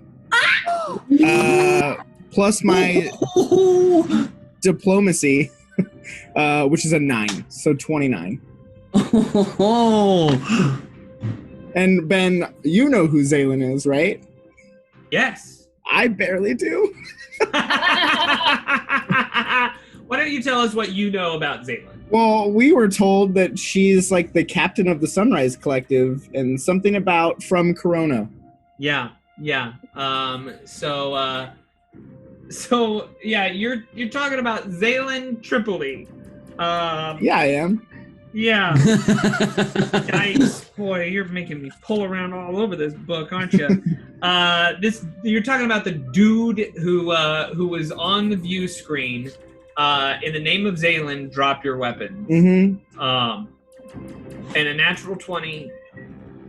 Yep, these guys are like, oh, I don't know what's going on. He said Zalen's name. Should we stop? I think we should. But they're communicating telepathically, but you can hear it. Because I did it telepathically too. Yeah. It's for credibility. Each time they do telepathically, they're like, the doom! And then they drop their guns. This guy's... Nice! I did something. Yes! Mog, you do so much. This guy Out of combat. This guy in front of you is not stunned this round, so he's going to continue doing his actions. Yeah, here's what happens. There are 4 left. The 2 guys that you just talked to, they dropped their guns. The guy up top instead pulls out a grenade. And he tosses it down to this square right here. Oh, good. Right in the middle of that. So that is going to be a DC 5 to make sure that I hit the square. I rolled a natural 10. So I need a reflex save. Captain Phoenix from Scriff and from Honorary Officer Mims. Does it automatically go off? Yes, it does, as we've learned. Grenades automatically go off, unless, of course, somebody drops in a hot potato, in which case that has different rules to it. But Honorary Officer Mims is able to jump out of the way. Yeah. 23. 23. You are able to jump out of the way as well. Dirty 20 for Scriff. All right, so all 3 of you are able to jump out of the way. You take half damage, so you take 2 points of damage as this grenade explodes. Doesn't do very much. Wait, does it hit this guy too? Nah, it only hits this this 10-foot square right there. Oh, okay. So boom, boom, boom, boom, boom. And so they are all injured. The one that is got a bullet in his hip, he's going to take a guarded step over towards the tower and take a shot at... Didn't they drop their weapons? The other one did. But they're going to take a shot at either No or Captain Phoenix. No, sorry, it is you. Here comes this attack. That's a natty 18 on the die, so he shoots you with this rifle. Boom. And you take 8 points of damage. Maximum damage. The one in front of Abedzagak did drop his gun. And instead, he pulls out a sword. Big old sword. Dashko sword. Bring it on. And now, here we go. That is a natural 19 to hit. And Abedzagak is going to take 5 points of slicing damage. Ow! Ow! Gotcha. We move on. It is now the top of the round. Abedzagak. Yeah. What are you going to do? Well, I have 1 melee, so I'm gonna use that. All right, Patches jumps out of your film crew cam. Oh, hello, Master Abedzagak. Hi, buddy. Heals you up for 2 points of healing. Thank you so much, buddy. I give him a kiss on the forehead and I put him back in the camera. Oh, I feel so loved. Okay, go ahead. And he leaves. Good. Okay, I would like to look over to Honorary Officer Mims, and I would like to call back to his song. I want to look at Officer Mims in the eyes and say, whispering, "We're gonna kill them. They're gonna be dead. We're gonna get them in the head," and lift my dashko and slice the mother effer in front of me. All right, roll your attack. Hooray! 9. 9. Wait, do you have any stims? I think I used them all. Oh yeah, no stims, no nothing. Abedzagak probably a little too into the song. They were not able to slice into this guy. We move on. Wait, I didn't add my attack bonus. It's 13. That's a hit. Roll your damage. I'm learning things about this game. Damage is 6. Ha ha. Hey. As you slice down with this dashko, do some serious damage to this creature. Would you like to move anywhere? Nah, I'm good. Nah, you're good. All right, it is now Captain Phoenix's turn. Captain Phoenix, what would you like to do? I'm gonna go up these stairs next to this guy. So, that would require going into the building to get up the stairs. That door is locked. Oh, this door is locked? Yeah. It's tricky. Sometimes doors, they lock. Yeah. I have had that problem many times when I've left my keys inside and then the door is locked. And then I'm like, I guess I live here now. Okay, well, am I able to, let me see what the range is. How tall are these? 10 feet high. Oh, all right, cool. So I'm going to stay where I'm at and... Oh, so you're not going to move over to the door? No, I am. Okay.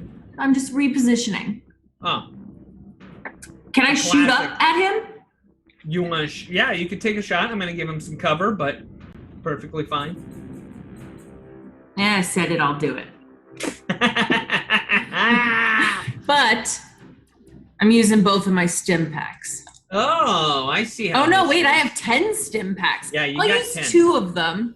Oh, you're not going to use 10 of them? No, I'll use 2, and then I do have 2 med AIs. It doesn't count as an action, but I'd like patches to heal me up for. Oh, yes. Here you are, Captain Phoenix. Suturing up your lost arm. My lost arm? Yeah, you lost an arm. No, I didn't. And then they sutured it up. Good old patches. All right, roll your attack. Well, Ben. Can you guess what my roll was? A natural 1. How about the opposite of that? No! Do these weapons crit? Yeah, they do. Would you like a card or would you like double damage? Card. All right, card. From the critical hit deck of Paizo, what kind of weapon damage is it? Is it energy, kinetic? Anything like that? It's energy, I bet. Don't know. Yeah, probably. Yikes. The target is knocked prone and pushed 1d6 squares directly away. They're on top of a 10-foot tall building. Can I fly him off the building? You shoot him. Hang on. Okay. Please let me. You look up with your needler gun, and he looks over the edge at you, and he goes, "It's locked!" Ha ha! And you look up and you shoot him with this needler, and it hits him right in the face, right between the nose and the forehead, right in between the eyes, and he's stumbling backwards, and he falls off the edge, off the back of this building. Do your normal damage, and I'm gonna roll damage for falling. Oh my gosh, I rolled max damage on myself. Bye. So roll your damage. What? 4, so times 2? No. If you take the card, it's not times 2. So what is 4. it? 4. All right. I rolled max. Takes a total of 10 points of damage as he just smashes onto the ground. He's got no gun. He's got no more grenades, and he just fell off a building and is knocked prone. Yikes. Yes. Detrian, it's your turn. You're in front of this dude who forgot to act last round. He was so shocked that you were up there that he literally forgot to take an action, I think. So you've got his gun right in front of you, but he's got a sword in his hand now. What do? I can't hear you. I think you've muted yourself. Oh, he's got a sword in his hand, huh? He's got a sword in his hand. Good old saber. Am I within range for it to be a disadvantage if I were to shoot at him? There's no such thing as advantage. Oh, yeah, my fault. Yeah. The only thing is, if you shoot at him, he will get an attack of opportunity as you are firing in melee combat. All right. Well, as an operative, I know the ways of melee combat pretty well. Sure. So I'm gonna just kind of try to use trick attack again. I'm gonna toss his gun at his face and then pull out my survival knife and get in close to him so he can't swing his sword. And if he did, it would be his arm that would hit me and stab him with my survival knife. Absolutely. Roll first. Gosh, that's like a You're... I'm applying some of my own knowledge of hand-to-hand fighting to this situation. A sleight of hand check. Sleight of hand? All right, you got it. Yeah. Oh no, that's a natural one. Oh, you throw the gun. Hold on. At the end of last episode, you liked all of our role-playing so much that we all got a point of inspiration. So Wes, if you would like to re-roll, you can. And you have your Agent of Chaos, where you can take one action back. That's very true. I'll use that inspiration to re-roll. Thank you so much, Jamie. You're welcome. Wes!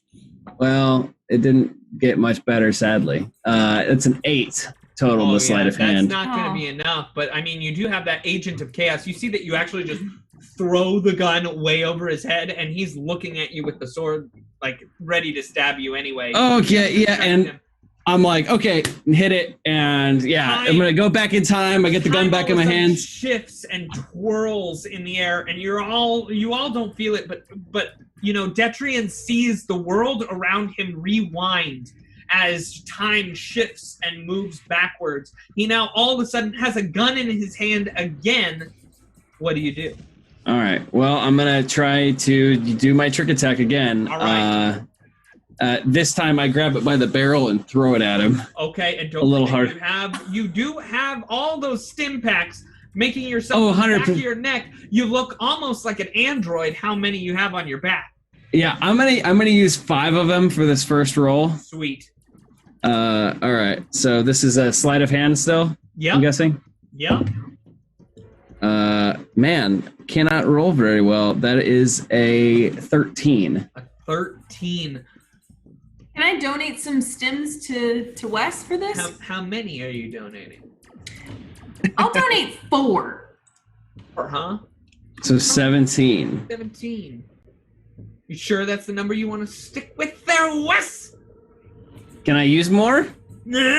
I'll allow it. I'm gonna use 3 more and make it a dirty 20. Dirty 20? Are you sure that's where you want it to stop? He's just wasting your stim packs. Are you sure? Yes, that's where I want it to stop. Are you sure you don't want it to go to 21? Yes. Are you sure?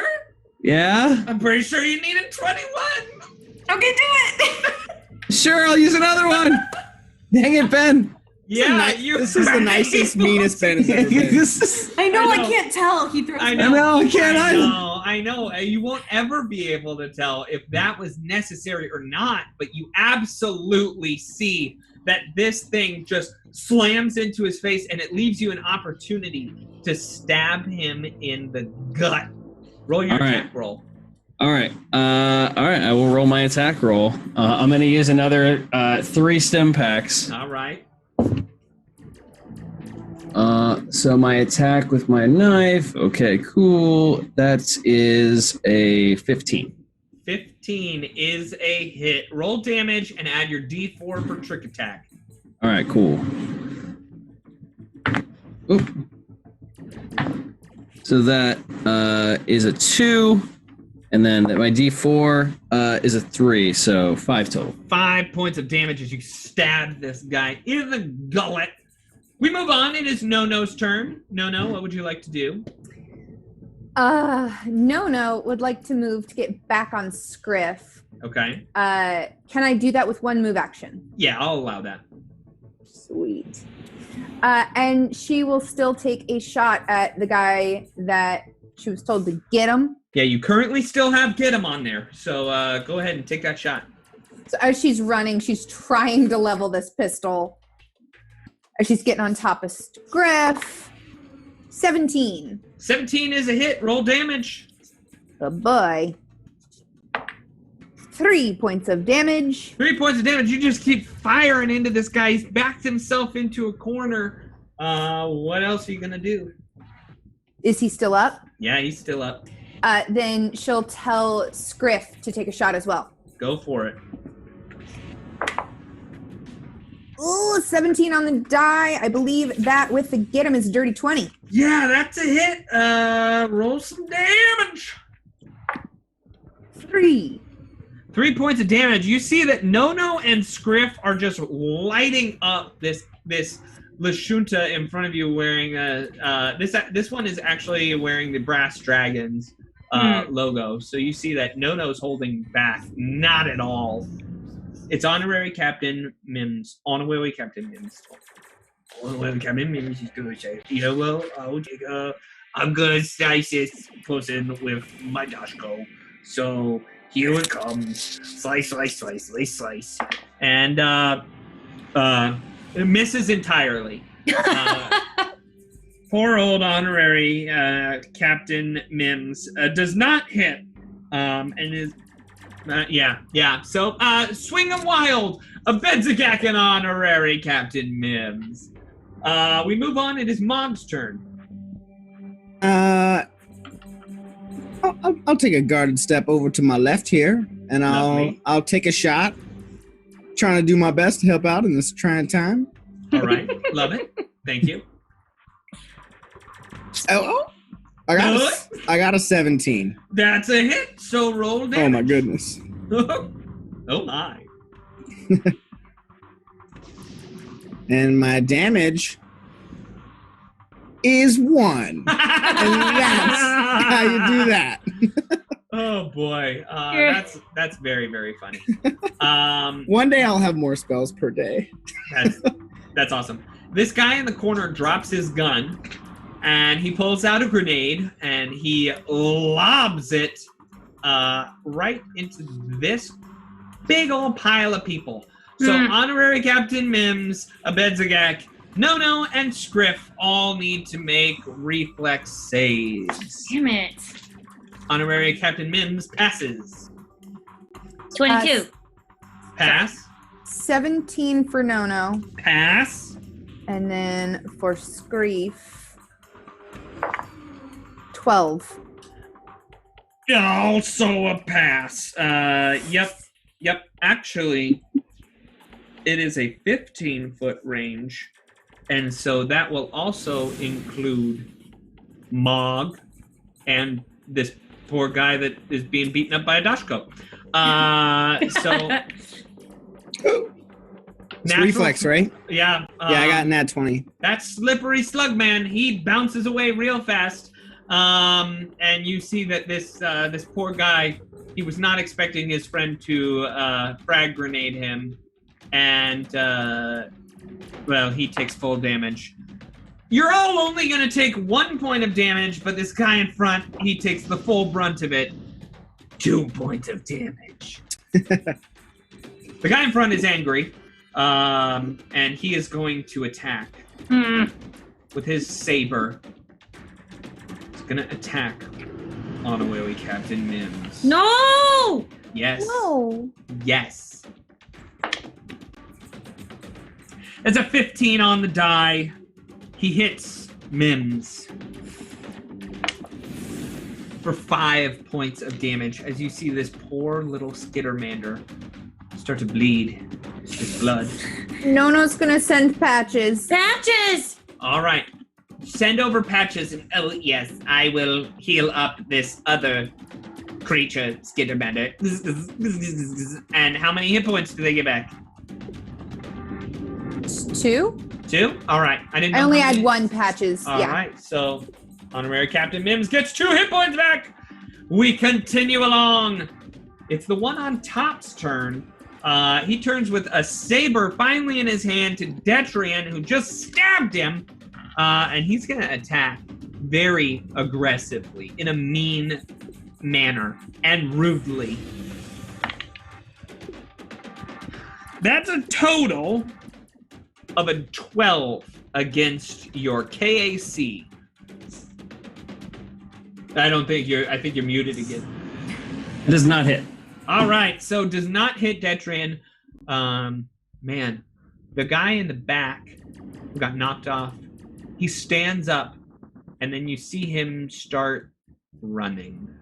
He makes it to there. Yeah. Abedzagak, it's your turn. I'm very upset because our poor friend just wanted to help, and now he has taken points of damage, and I'm angry. I would like to run over to Mog because my weapons have been useless. Don't say it. Do not say it. He needs that emotional support. Mog, you have done very well in this particular battle. I need this for a second. I take it. All right. Costco's not working. And I would like to look at Officer Mims and say, this is for you. And I would like to... I want you to know how much I'm letting you get away with by you running over to Mog and running back and taking the rug. It's not that far. It's not that far. It's all right, but I am going to take an attack of opportunity against you. That is the one thing. It's worth please.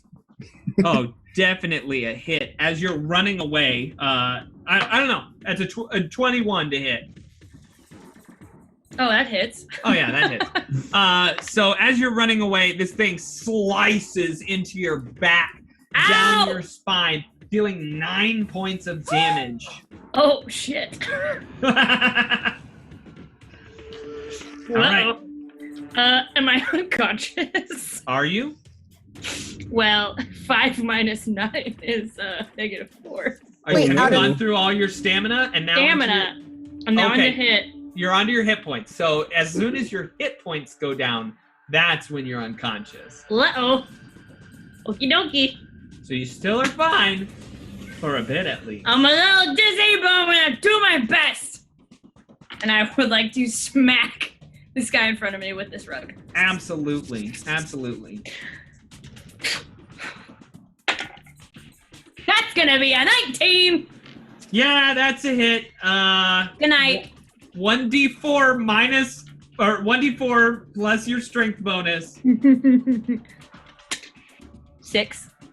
All right, you take 6 points of non-lethal damage. You wallop this guy across the face, and he is unconscious. And you see that Honorary Officer Mims goes, "Wow, I never thought about using a wug before in battle. That seems like a great idea. That's now my weapon of choice. I will use wug every single time. Do you have extra wugs?" This is the only rug I have. But we are sharing it among the people. It keeps working. I can't believe you keep knocking things unconscious with the rug. Officer Mims, would you like this rug? You can use it on your next turn. Will you hand me the rug, please? No, he doesn't get the rug. He's got Why a not? Dashko. He's got a Dashko. So do I. A tiny little Dashko, and I want this tiny little Skittermander to hit with this tiny little Dashko. All right.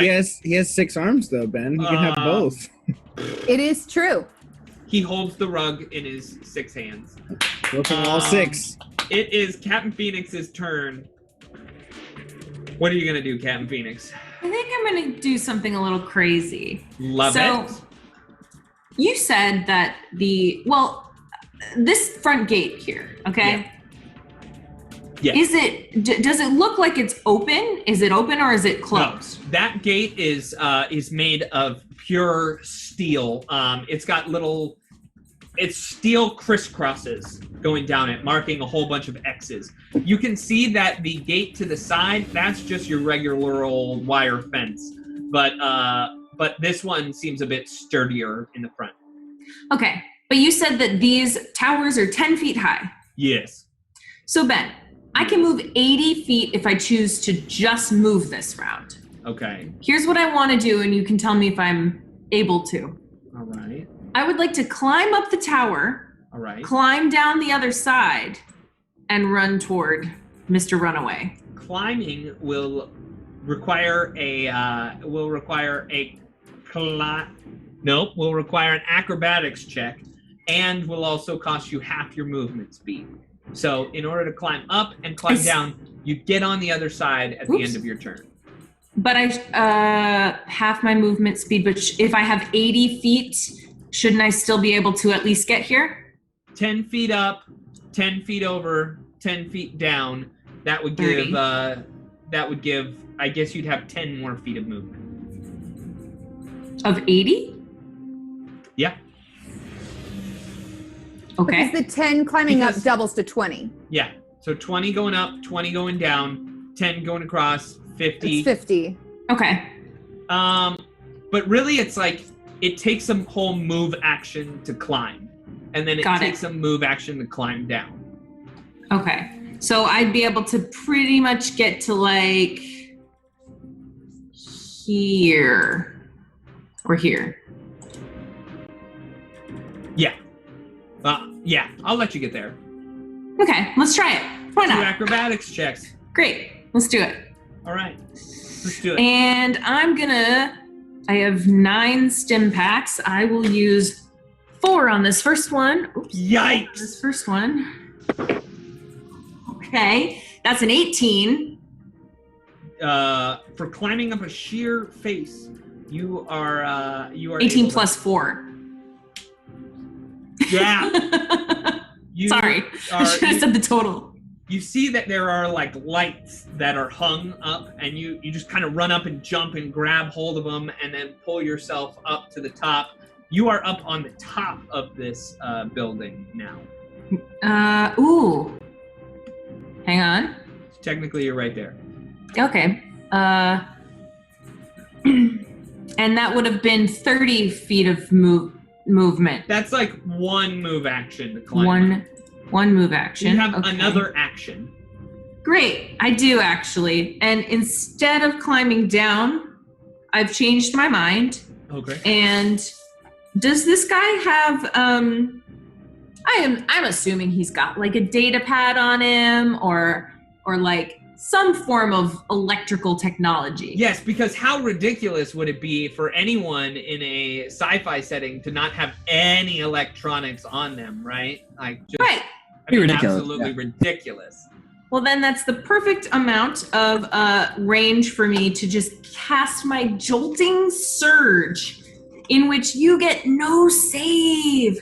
Hang on. I always, every time this gets pulled up, I like want to look up Jolting Surge because it's the best. I really don't believe it's what it is. It is. I know. And I get a +2 to my attack because you have to roll a ranged. It is ranged touch. I know. You have to go up and touch them. It's not something you can cast at will from far away and just be like Storm and just be like lightning bolt. Are you sure? Yes, ranged touch. I'm looking at it right now. Well, range touch.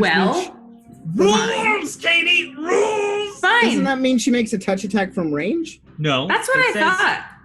If it said ranged touch attack, then it would be a ranged touch attack. When it says ranged touch, that is the rules that you have to be close enough to touch them. Oh, I see what you're saying. Range : touch. Yeah. I see it. Okay, not Evil a problem. Jim Jam confirms in the chat as well. Got it.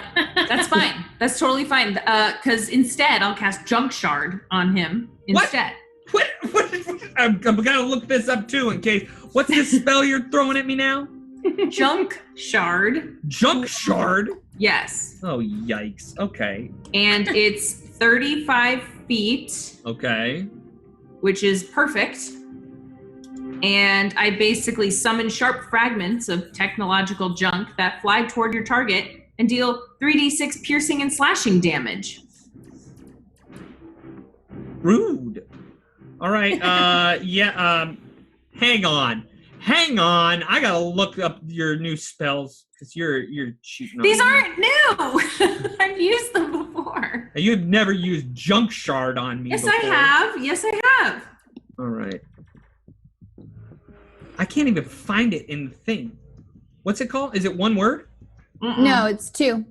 I found Junk? it. I have it right here. Okay, you tell me what it says because I can't find it. 25 feet plus 5 feet per 2 levels, so 30 feet. 1 creature or object. Katie, you're 5 feet away from being able to cast it. Reflex half, spell resistance. No, I'm not. I'm 30 feet. No, you said 35 feet. Yeah, technically you can only use it. Move forward 1 square. I love it. Get enough movement to jump over the other side, so just move 1 more square on the tower and you're fine. Yeah, I do have 1 more. I do have 5 more feet of movement after my climbing. No, you really do. Climbing up is the movement. Oh, right. You don't get extra on top of that. To climb is to move. It's not you get that and the movement as well. Ben Birch. Before I decide what I'm doing, Wild Galguin has donated $50. Since they used some, need to make sure they have more. 5 stims each to Phoenix and Detrian. Oh my goodness. And Willow Ridley donating $30. Oh, let's make Wes use all of his stim packs. Let's replenish those. 6 for Wes. Wow. Thank you, guys. This is ridiculous. Heck yeah. Oh my gosh. This is great. But you're stuck there. You can either jump down to the other side. Fine. Shoot Fine, him with Ben. a pistol, or, I mean... I can't shoot him with my pistol because that's only 15 feet. You so can I'm jumping always down. shoot outside of range. It just takes a -2 penalty for every range increment it is outside. Nah, I'm jumping down. Okay, fine. You jump down to the other side, effectively splitting the party. So I rolled an 18, just to make sure I don't fall and break a leg or something. Sure. 18 plus 2 is a dirty 20. Dirty 20. You're on the other side. You jump down. I said you could get right here, and I'm a man of my word. You jump down on the other side. There you go. That was exhausting, Ben. I know. It was hysterical, though. I really am telling you no. Detrian, your turn. Saber versus knife. Who's going to win? Would I have noticed any of that happening on the other tower? Yeah, absolutely. You're looking right across from it. You see the guy in front of you is trying to bob and weave, but you are able to see that there is Captain Phoenix jump down on the other side. Okay. So what I would like to do, would I be able to see this guy in the courtyard, or is this building blocking me? That building is blocking you in the courtyard. Okay. All right. So yeah, I would. I've tossed the gun back at him and I've stabbed him. Can I make another? I would like to make another trick attack potentially and steal his saber and stab him with his own saber. So this is a CMB. So this is once again against his KAC +8. This is a you have to put your knife away, and then try and grab it. This is hard to do, but you can. Is it hard to do if I use 12 stim packs just because it's fun? You use 12 stim packs. They fly out of the. Remember, they fly out of the filming AI, and they just attach themselves to your neck, and then. Thanks, guys. 12 go into roll your d20. Use 20. Well, I shouldn't have used it because I got a natural 20 on that one. Woo! Wow.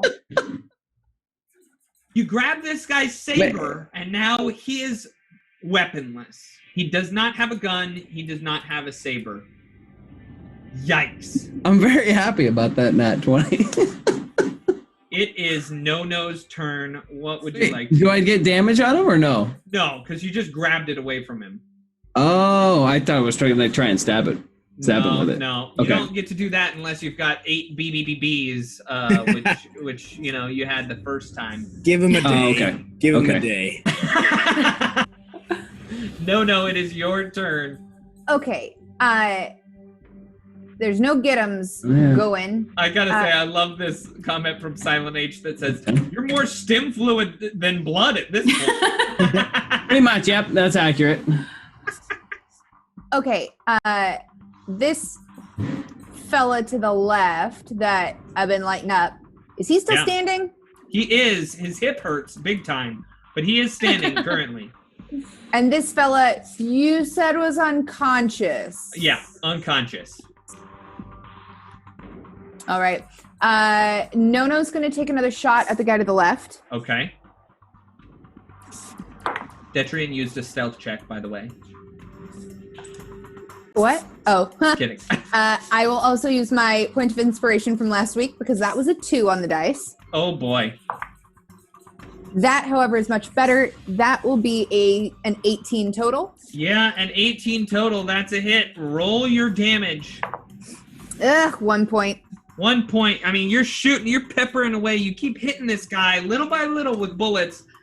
They're small bullets from a small creature, so they're a lot less painful. They're kind of like BBs, but you're doing it. Does Scriff wish to act?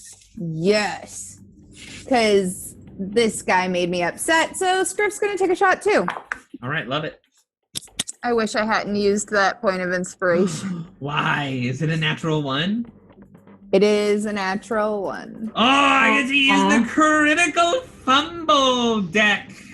All right, this is a kinetic damage. This is called Fog of War. For 1d4 rounds, you threaten no squares and can't attack any targets that you can't see now. So what I'm going to say is a bit of the processing unit in Script messes up, it jumbles up. You've got a little bit of a virus, and for 3 rounds, he doesn't see anyone. Nobody? Nobody. He doesn't see anybody. It's But all what the if I way meet off him- his old Mims home. He sees an enemy, so he takes a golden step up and flaming dashkos the sky. And he starts singing, I'm gonna smash you, I'm gonna smash you, I'm gonna crush you, you're gonna be dead. All right, that is a hit with his flaming dashko. Here we go. Wow, this thing's really good. He does a total of 8 points of damage as he lays into this guy's hip that has already been injured, and he kills that guy. Whoa! Honorary Officer Mims coming in for the victory. Wow. Move along. It is now Mog's turn. Mog, what would you like to do? I think we need an honorary first mate. Yes, we do. Honorary Officer Mims. Stop trying to adopt all of the We have to. pictures. We have to. You gotta feed the cats, and the cats will come. No. I'll just take a guarded step right here and say, well done, my friend. And then go ahead and shoot at this one by Bedzigak. That one is unconscious. You want to still keep shooting at No, I don't. Wow, that's crazy. Can I shoot up at this one by Detrian? Yeah, you have an angle. Go ahead. I got the angle. Here comes the miss. Ooh, that's a 9. Yeah, you don't hit him. That's okay. I liked it though. It was good. It was a real good attempt. All right. Who to start with? Let's start with the guy near Detrian. These are soldiers. Well trained, ruthless. He looks down, he sees that his friends are dead. His other buddy's running away. He's got no sword. He's got no gun. And he pulls the Detrian. He pulls out a grenade. Of course. And he pulls the pin. He says, well, if you want to play, let's play. And he pops it right in front of him. I need you to make a reflex save, and he will also make a reflex save as he tries to crush you with his one and only weapon. Ooh. He rolled a natural 20 to save. I rolled a 13. A 13 is still a save. But the grenade goes off. It does half damage. You both bounce behind. On reflex saves, I do not take any damage. Also, while Galguin has donated $20, Detrian gets 4 more stims because he used so many on a nat 20. Yes! Whoa. All right. Fine. He takes 2 points of damage as he blows himself up a little bit. And you jump behind a box, and you're totally fine. Everything's great. I love this game so much. You know why? It's because this guy over here behind the gate runs a little bit further. You see that there's a camera on this side of the building. Oh. And he opens up his data pad and starts waving frantically. And then all of a sudden you hear a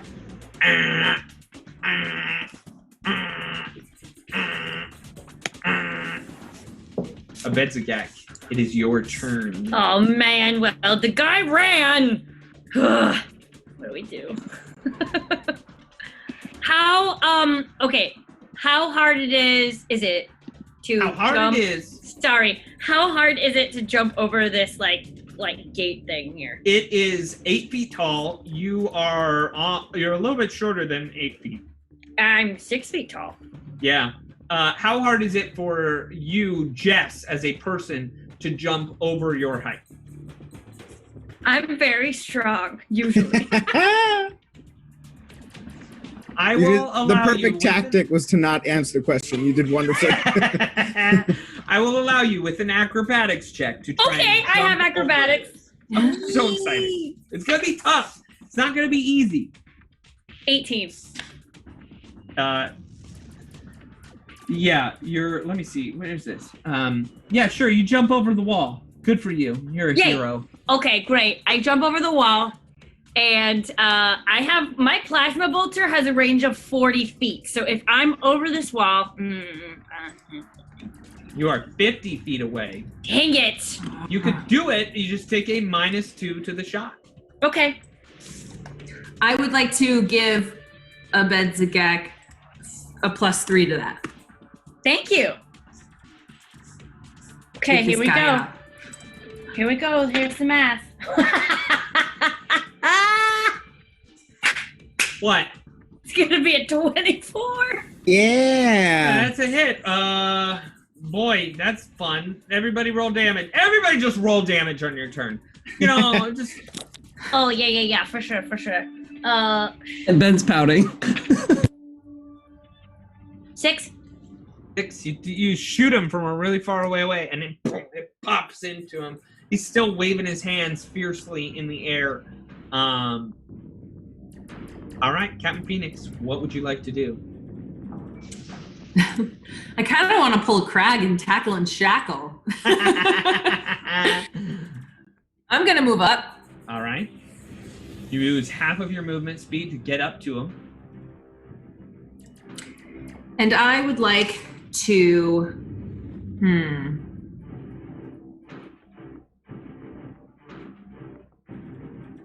I'm gonna... How does Captain Phoenix feel he is? Like, is he bleeding profusely while he's, like, waving this data pad, or what? Not profusely, but he's bleeding pretty bad. It's pretty bad off. Cool.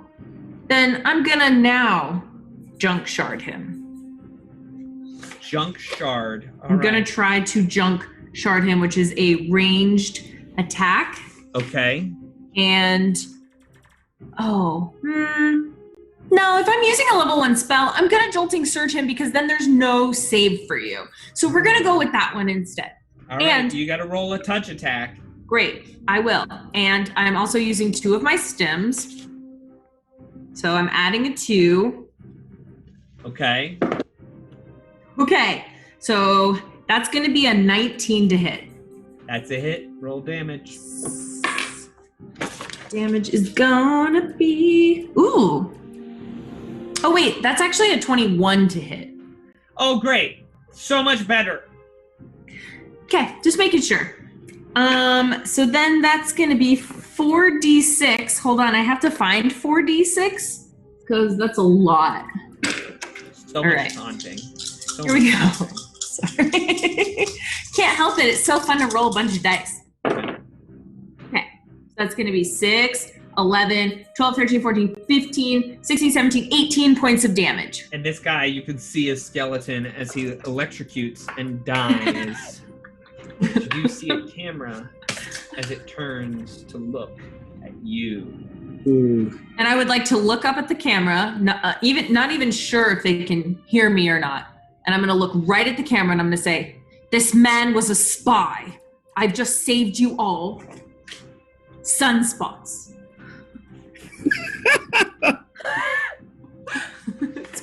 You just say it. Roll a diplomacy check.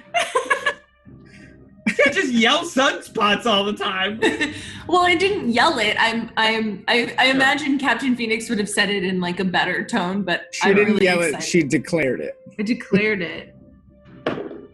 Okay, 18. 18. All right. That's good to know. Detrian, it's your turn. What would you like to do? You now have this man's saber. Before Detrian acts, you should know, Wes. Abslins donated $25, 5 stim packs to Wesley because stim packs don't grow on trees, you dork. And then Willow Ridley. You know what? I didn't know I was going to roll a nat 20, and I really wanted to take his sword, okay? And Willow Ridley donated 10. Wesley Allen Johnson, you're lucky we love you. Don't be so reckless. Haha, 2 stims for Wes from the smallest Wesley. Close my I've stolen all of his guns and forced him to blow himself up with a grenade. I think I'm doing okay. Look, I look away from it for 10 seconds, and all of a sudden, Wes has 21 stim packs. Yes. So I'd like to, hold the saber up, and he's still dusting himself off from getting hit with a grenade, and I respect that move, and I'd like to actually hit him with the side of the saber and try to knock him unconscious. All right, roll an attack roll, -4. -4? Yeah, for trying to use a lethal weapon non-lethally. Okay. I think that's only a 9. 9. Because of the -4. Yeah, that's he dodges out of the way. You think maybe if you would have sliced him through with the normal end, you would have gotten him, but yeah, he earned my respect as a soldier, though. That's a ballsy move that he just did. That was a pretty tough move that he just did. It did not work out well for him, but he did it.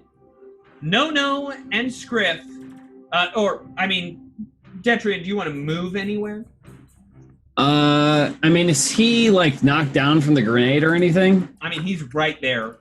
You can see he's got nothing.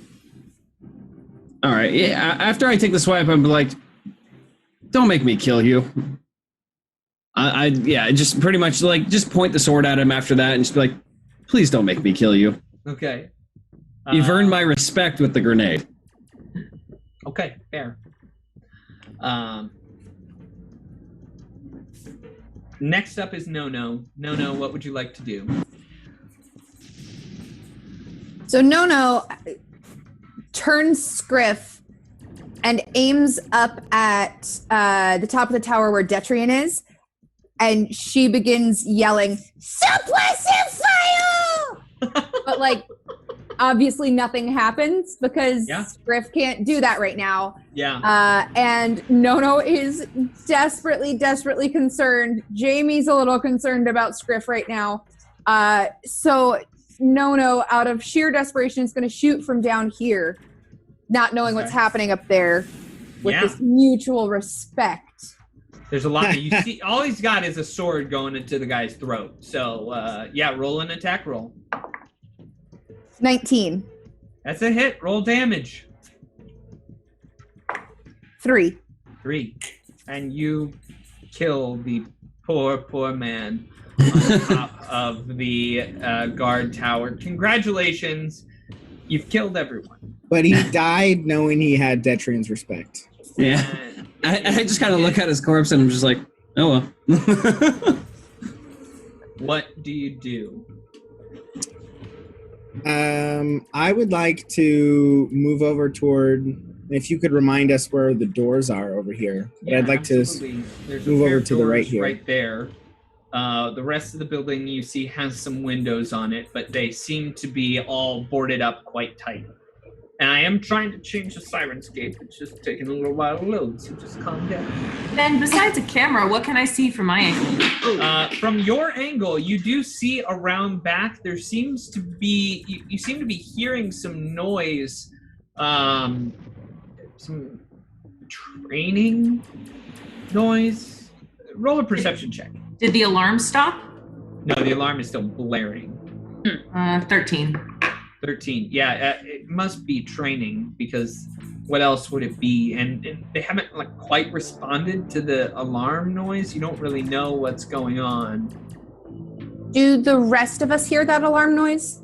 Yeah, it's blaring right now. Are there any metal panels on the wall that looks like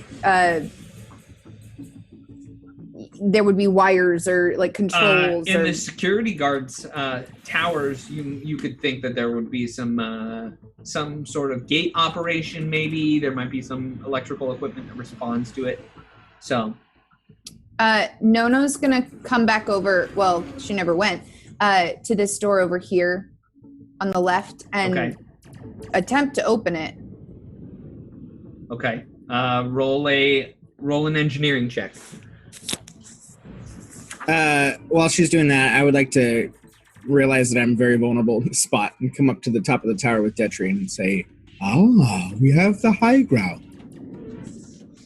19 on engineering. 19 total? Yes. You are able, it's pretty tricky. It's not so easy. You're kind of digging into it and you're like, wait a second, this is a military operation. It's a strong military grade system. It would take more than that to break through. Could I, Nono will... Hey, can anybody come to help me with this stupid door? We gotta get in and shut off the alarm. I have a question. Lost Soundscape, hang on. Hopefully it's gonna come back soon. I'm sorry. Honorary Officer Mims walks over. He's like, I will help you with this. This will. Wait, hold on. Oh, lost Ben. I'm here. Can you hear me? Hello. Hi. Hello. The guy. He's unconscious, but he's not dead. Chop his hand off. Jeez, Honorary Officer Mims. Honorary Officer I Mims. knew I liked you. He goes over and he chops. Wait. What if he can turn the alarm off and give us information on how to get in? What if his hand is all that is required to turn the alarm off? Does Mog still have his message on me? Yeah. No, because he cast it on the other two guys. Right. Okay. I think that was days ago, right? It was days ago. Yeah, probably. Can I go down in the tower and just look and see if the gate controls are there? Yes.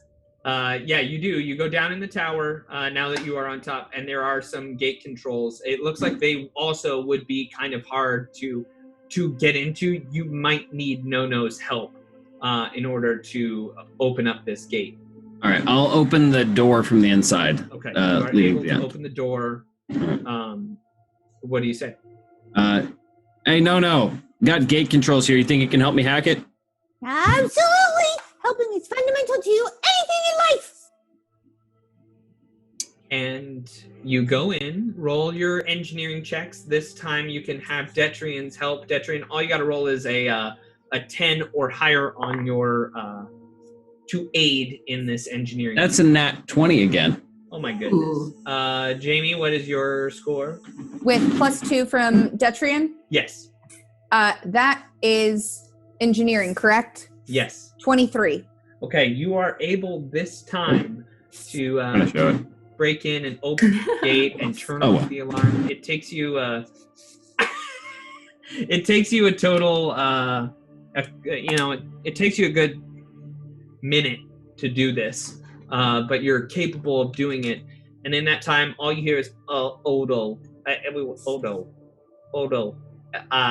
everyone, everyone. What? Remember how I told you that the general used to release monsters down here for them to hunt as military operations procedures? Yep. Okay, there's one right inside, right next to Captain Phoenix. And Captain Phoenix, you turn around and you see a lumbering alien, huge in its body, come charging towards you. I'm dead. I'm gonna die. Next time. Oh my god. I used all my spells. I'm done. I can't do anything except run away from it next week. Oh, everyone, we've had a wonderful night here on Things in Space. Let's take a few minutes to just read some more comments. That's a tough fight that y'all got through right there. So, Yeah, that was a lot. Pitslin says, Ben, what the heck?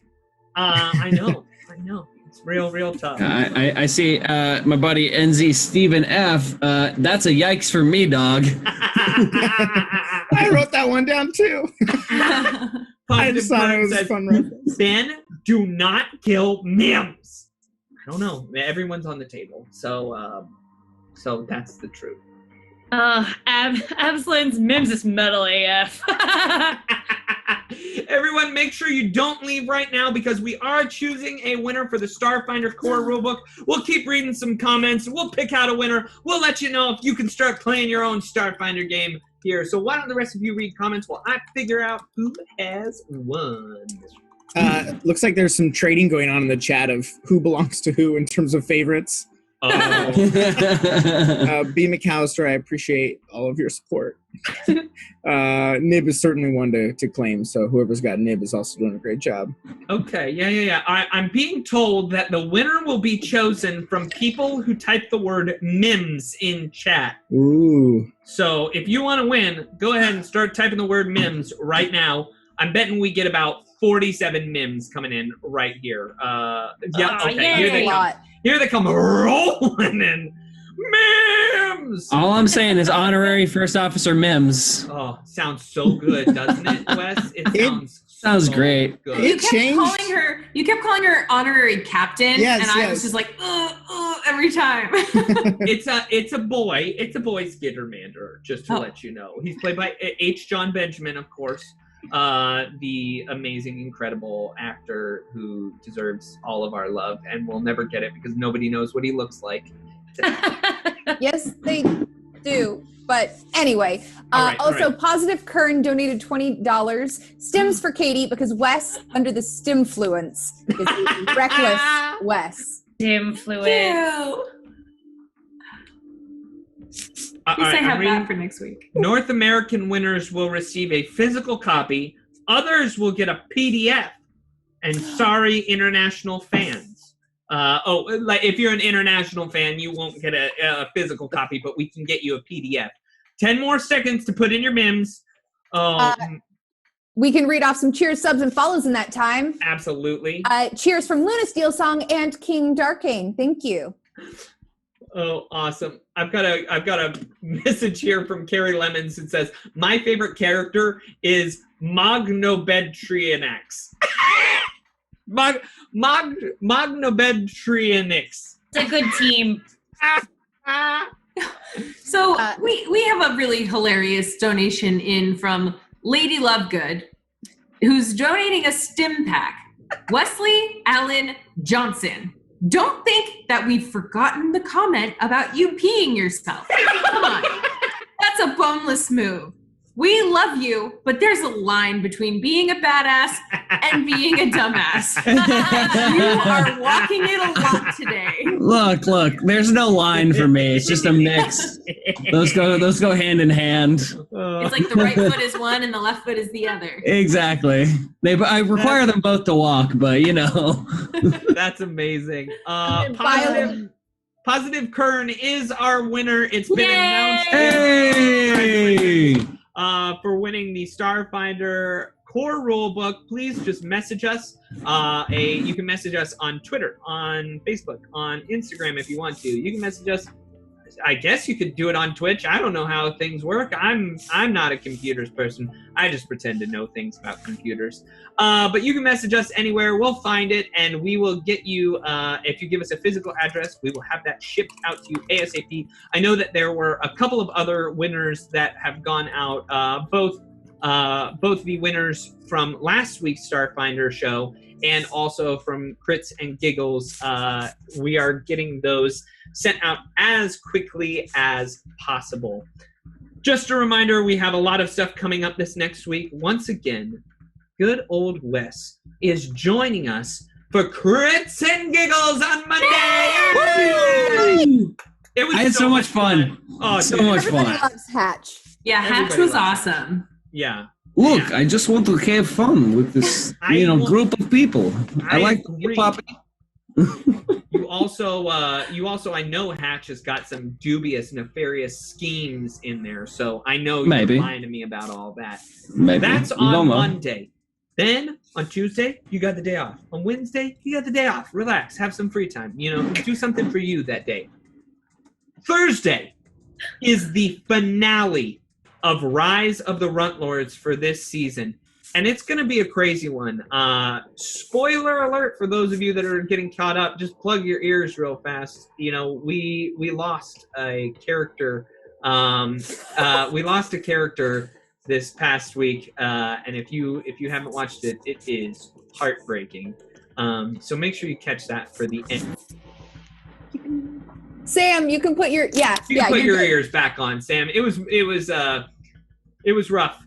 And then finally, we have Heroic Endeavors on Friday from coming back with some Evil Jim Jam in the chair, who also has a Paizo giveaway for that day as well. Oh, and on the Runlords, the finale has a giveaway too. There's giveaways all over the place. We're giving away everything that we possibly can. And then on Saturday, we're back here for another episode of Things in Space. It's a crazy life, but you know, it's a good life. So other than that, thank you all for.